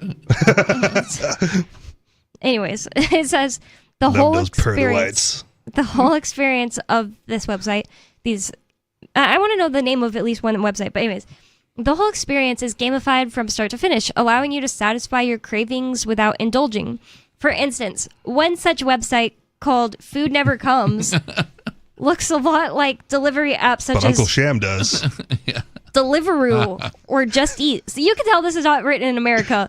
It's Yeah, like, it it looks- looks just like Deliveroo. Oh yeah, Deliveroo. Yeah, I've my never heard my of favorite that. app. This seems like a fake website itself right now. It's .co.uk, Yeah, man. exactly. You put on your British hat. So it's just like Deliveroo or Just Eat. I've never heard Just Eat either. Okay. And works similarly. It's just like Grubhub or DoorDash. Exactly. All See, right. they need to fix English over there. They broke it. So anyways, on the site, you can browse food Legacy options. American. Yeah. Yeah. What are you calling me? The thing they've been saying, Heritage American? I'm calling British English like Legacy American. Yes, that makes a lot of sense. Okay. That's what we need to start calling it. Just today, I saw someone on Twitter Speak say... American, not Legacy American. Yeah, exactly. I saw somebody say about taking out bags of trash. It looks like she's about to put out her bins. And I was like, what do you mean put out her bins? When we're talking about bags, like I thought the word bin actually just referred to the bin. Like we wouldn't say she's about to take out her trash can talking about the bags. Like That's these people rubbish. are dumb. Just kidding. Or the But their language sucks. parking lot is a car park. That's so silly. The car park. That is really silly. Yeah. It's not That's where the you park the car. worst. Yeah, makes sense. It's not the worst. Maybe something like car. Nah, it's parking lot. It makes more sense. Parking car. No, that doesn't make sense. So Let's wait to hear what they call their taxi cabs. what do they call them? Like lorries. Oh yeah, that makes no sense. That's Put weird. it in. Put your luggage in the boot. Yeah, In that's the boot, silly too. yes. Or Of the the lorry. bonnet. Or The bonnet is the front. The toilet or the bathroom is the loo. Oh yeah. I'm going to the loo. Yep. Elevator is a lift. A lift, That yes. makes perfect sense. Mhm. There's nothing wrong with that at all. That one's good. Yeah, it's not even about how they have silly different names for other things or anything. It's just like some of the things. It feels like we built on it, like trash cans, trash bags. We improved, yes, And why yes. wouldn't you just go with how On this we 4th of improved July it? weekend, we definitely improved on the British model. Exactly. Anyways, moving on. It says, on the site, you can browse food options, customize an order, pick the type of delivery you want, see all the delivery costs and fees, read reviews, and even track your order with a virtual courier. And then still go hungry. Wow, what the heck? It says, warning. It's worth noting that when Metro tried to access the Food Never Comes site on June 26, 2026, it came up with some rather dodgy-looking pop-ups. Wow, that's hilarious. Other popular examples of dopamine Because sites... pop-up blockers are banned in Britain. Really? I don't know. Oh, okay. Probably are. Yeah, they This ban is a a lot of very stupid British stuff with the thing to internet. do. Yeah. To ban stuff. Yeah, it was you're not completely allowed believable. to criticize the country, right? I mean, yeah. They'll send a female cop to your door to They've kill you. been pushing that for a while. Yeah. More social media arrests than Yeah. anything else at Yeah. this point. Yeah. So other popular examples of dopamine sites include a smoking simulator app, which allows people to enjoy the social aspects of a smoke break in a virtual room with strangers without actually having to smoke. Wow, this that makes no sense. is stupid. Madonna's new album, I was listening to it yesterday. One of her songs, she literally repeats out loud, "No one wants to go outside. I hate it.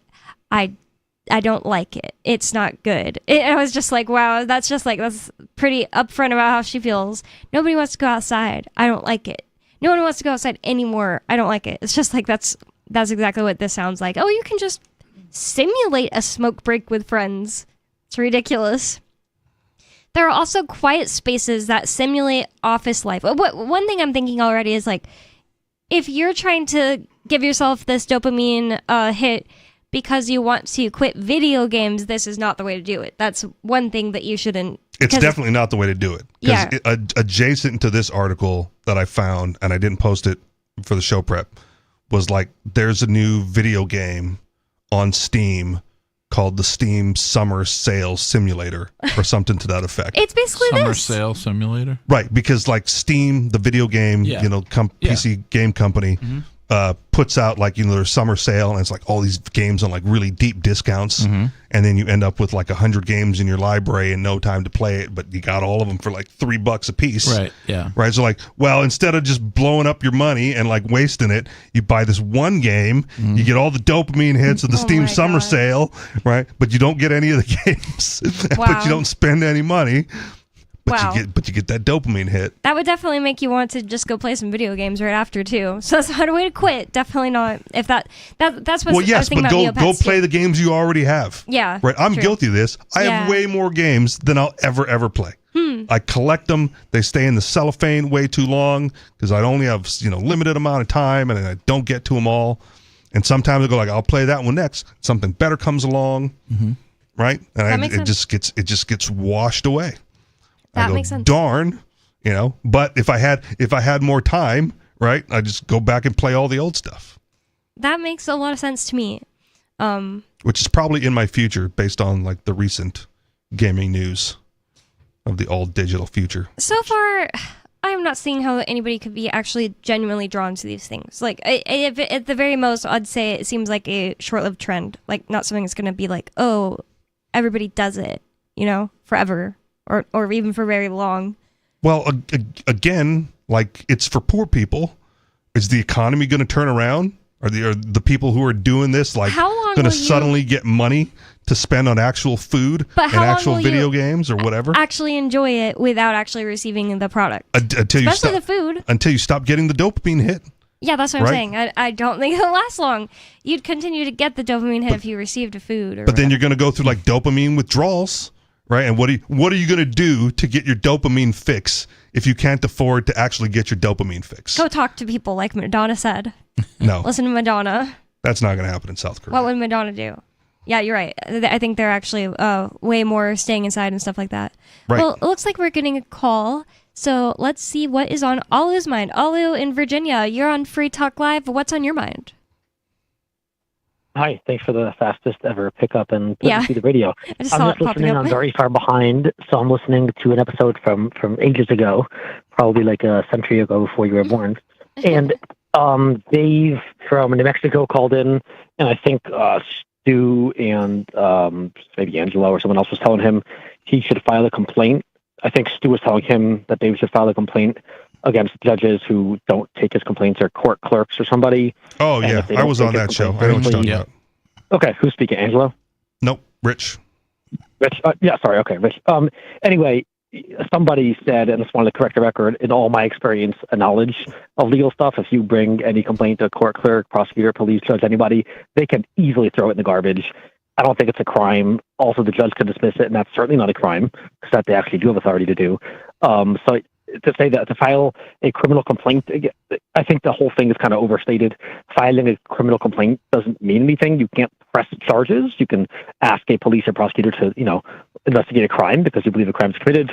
Most of the time, they'll tell you to go to hell, and that's the end of it. There's nothing you can do. Yeah. Well, there's nothing you can do if you don't push it. And so, just to recap what I did say, the information that I got was from another podcast called like the Rule of Law Radio. So if they still exist, and you're still interested in this, Alu, go like see if you can find some of their old stuff, or if they're still doing it, some of their new stuff, right? And the person, like the speaker of that podcast, basically said like that was the mechanism that worked for him in his location. He would go down to file paperwork, he would hand it to some officer of the court, and if they didn't take it from him or whatever, he would file another cause of action or complaint against them for failing to do their duty. And what is their duty? I don't know, right? Do they have a legal obligation to take the paper? I don't know. But that was the thing that had worked for him, if you believe what he said on that podcast from years ago. Yeah, I mean, I guess it's similar to those who, like a sovereign citizen kind of deal, where people say certain magical words work for them in court. Again, I'm very skeptical. And but his advice was also, the feds and the local jurisdiction are always at odds with each other, right? So if you're gonna file, if you have an issue with the feds, you file it in state court, and if you have an issue with the state court, you file it in federal court and let them battle it out. So, like, here's an example of something Ian was like, it's not worth helping this person, even if they're in the right. So, like, this lady, she was like, hey, you live in Keene. She got pushed. So she went to a Pride rally. She is Beth Scayer. I don't know if I should. Yeah, I don't think she'd care because it's like she wanted to bring it to court. She got pushed at the Pride rally because she was having conversations with this lady who was like pro-trans children. Beth is anti-trans children, like transing children or whatever you want to say. And this woman pushed her, and it's on film. And she went and complained to the cops and stuff, and they wouldn't do anything. So she was asking me for help, and I was like, I'm not sure what I can even do about that. Let me go ask Ian. So I asked Ian. He was like, well, you should probably tell her to just work on forgiving the woman who pushed her, because the cops, you can go tell them, hey, that sounds like my friend Ian. yeah, he was like, because the cops, you could go tell them, hey, I want you to press charges because clearly this woman got pushed. But they said they've reviewed the tapes and said that she didn't get pushed, and that's just not true. I reviewed the tape and saw she got pushed. I have some experience with this personally, but also I've seen this, in all of my writing and studying law. 100%, there's never a time that police or prosecutors or judges have to bring charges against anybody ever. The closest thing is the mandatory arrest laws that some jurisdictions have for police, saying you kind of have to arrest a person if you are positive if there's been domestic violence. You have to make an arrest, but even that is kind of up for interpretation. Other than that, and that's just for arrest, not prosecution, there's never a time ever, except grand jury, which is a different kind of thing. As far as prosecutors and judges, there's never a time they have to bring charges against anybody ever. You could bring them evidence. I remember Don Bolduc, the push, the this, the that. Against just talking about that earlier. Yeah, like, it doesn't matter evidence. You could show them the greatest crime in the universe with video evidence. I was talking today about Irina Zawitska and Brown, whatever his name was, the guy who killed him. He, on video, killed him. Didn't even dispute it. Just said I was crazy. He got off. So different kind of thing. But just because there's video evidence of a person committing a crime, no, the guy that killed Irina Zawitska, he didn't get off yet or anything. He actually just he got incompetent to stand trial. So far, nothing happening. But but he's incompetent to stand trial. But he didn't get like released, and like he's still, I think, in jail even. Like, it's not over, if that makes sense. So they're trying to rehabilitate him, but the judge could throw it out, and the prosecutor could not bring charges, and there's nothing you can do. You can yell at the prosecutor. You can say he's a bad dude. Show up to his front door. So going back to David's original question, right? Or I'm going to paraphrase it because I don't remember the call completely. Right? You're saying there's nothing you can do. In David's experience, there's nothing he's been able to do. Right? So the overall question is like, how do I get justice? So if you're saying there's nothing you can do, how do you get justice? Me? What? Are you asking me? Yeah. What would your advice be to David if he's going like, I've done all this? Nothing. There's no forgiveness, like Ian said. I'm a pessimist, fatalist. I think, like what I wrote about in Presumed Guilty is the first step. You have to go way back and go back in time and stop, or right now work towards stopping qualified immunity, prosecutorial immunity, and judicial immunity, which is absolute immunity for judges. You can't sue them, but also they're never held criminally liable either. So that's why I almost, flipped out and I had to call when someone said, just press charges against the judge if they dismiss it. It's like, dude, no judge will ever have charges against them. It's 1 in a billion. Judges get disbarred and taken off the bench and charged with crimes, like not super frequently, but it happens. Yeah, extremely rare. And you can't sue them. They do have absolute immunity from being sued. Okay. So literally you cannot sue them. So again, we have to work on the immunity, which I've been working on for a long time. These immunities have to be stripped from government officials. That's like the first step before we discuss anything. Okay. That's what I would say as far as a practical step. So, make it even more practical. How do we do that? We just got to convince like 300 million people to see our way, and then maybe raise a few $1 billion and get a few hundred people elected to Congress. Okay. Pretty simple. So to get justice in the American system, you have to bribe Congress people. Yeah, I mean, gotta do some. It's not easy. I mean, this stuff is a very far reach away. All right. It's just one very far reach away, so it's pretty simple. I mean, again, that's kind of what like my old boss used to tell me. He's like, anytime he had a complaint with a company or whatever, he just called his legislator. Like, that's what they're there for. They're there to solve your problems. And he was effective enough at it where it worked for him. Wow. Okay. Interesting. So, like with the lady that got pushed and the cops saw the video where she clearly got pushed, you would just say probably needs to forgive her? Call your senator, send them the video. State rep, whatever, send them the video and see why they're not, a cop in people the county jail Ian was in at the beginning of his sentence was like so unfair to me, and what ended up getting that fixed was me asking state rep at the time, Jason Gerhardt, to like call the there you go. office and just complain a bit, and they just like turn around, they even apologize to Ian. Thank you for the call, Alu, and you can go to freetalklive.com for more. Thanks for listening. Peace.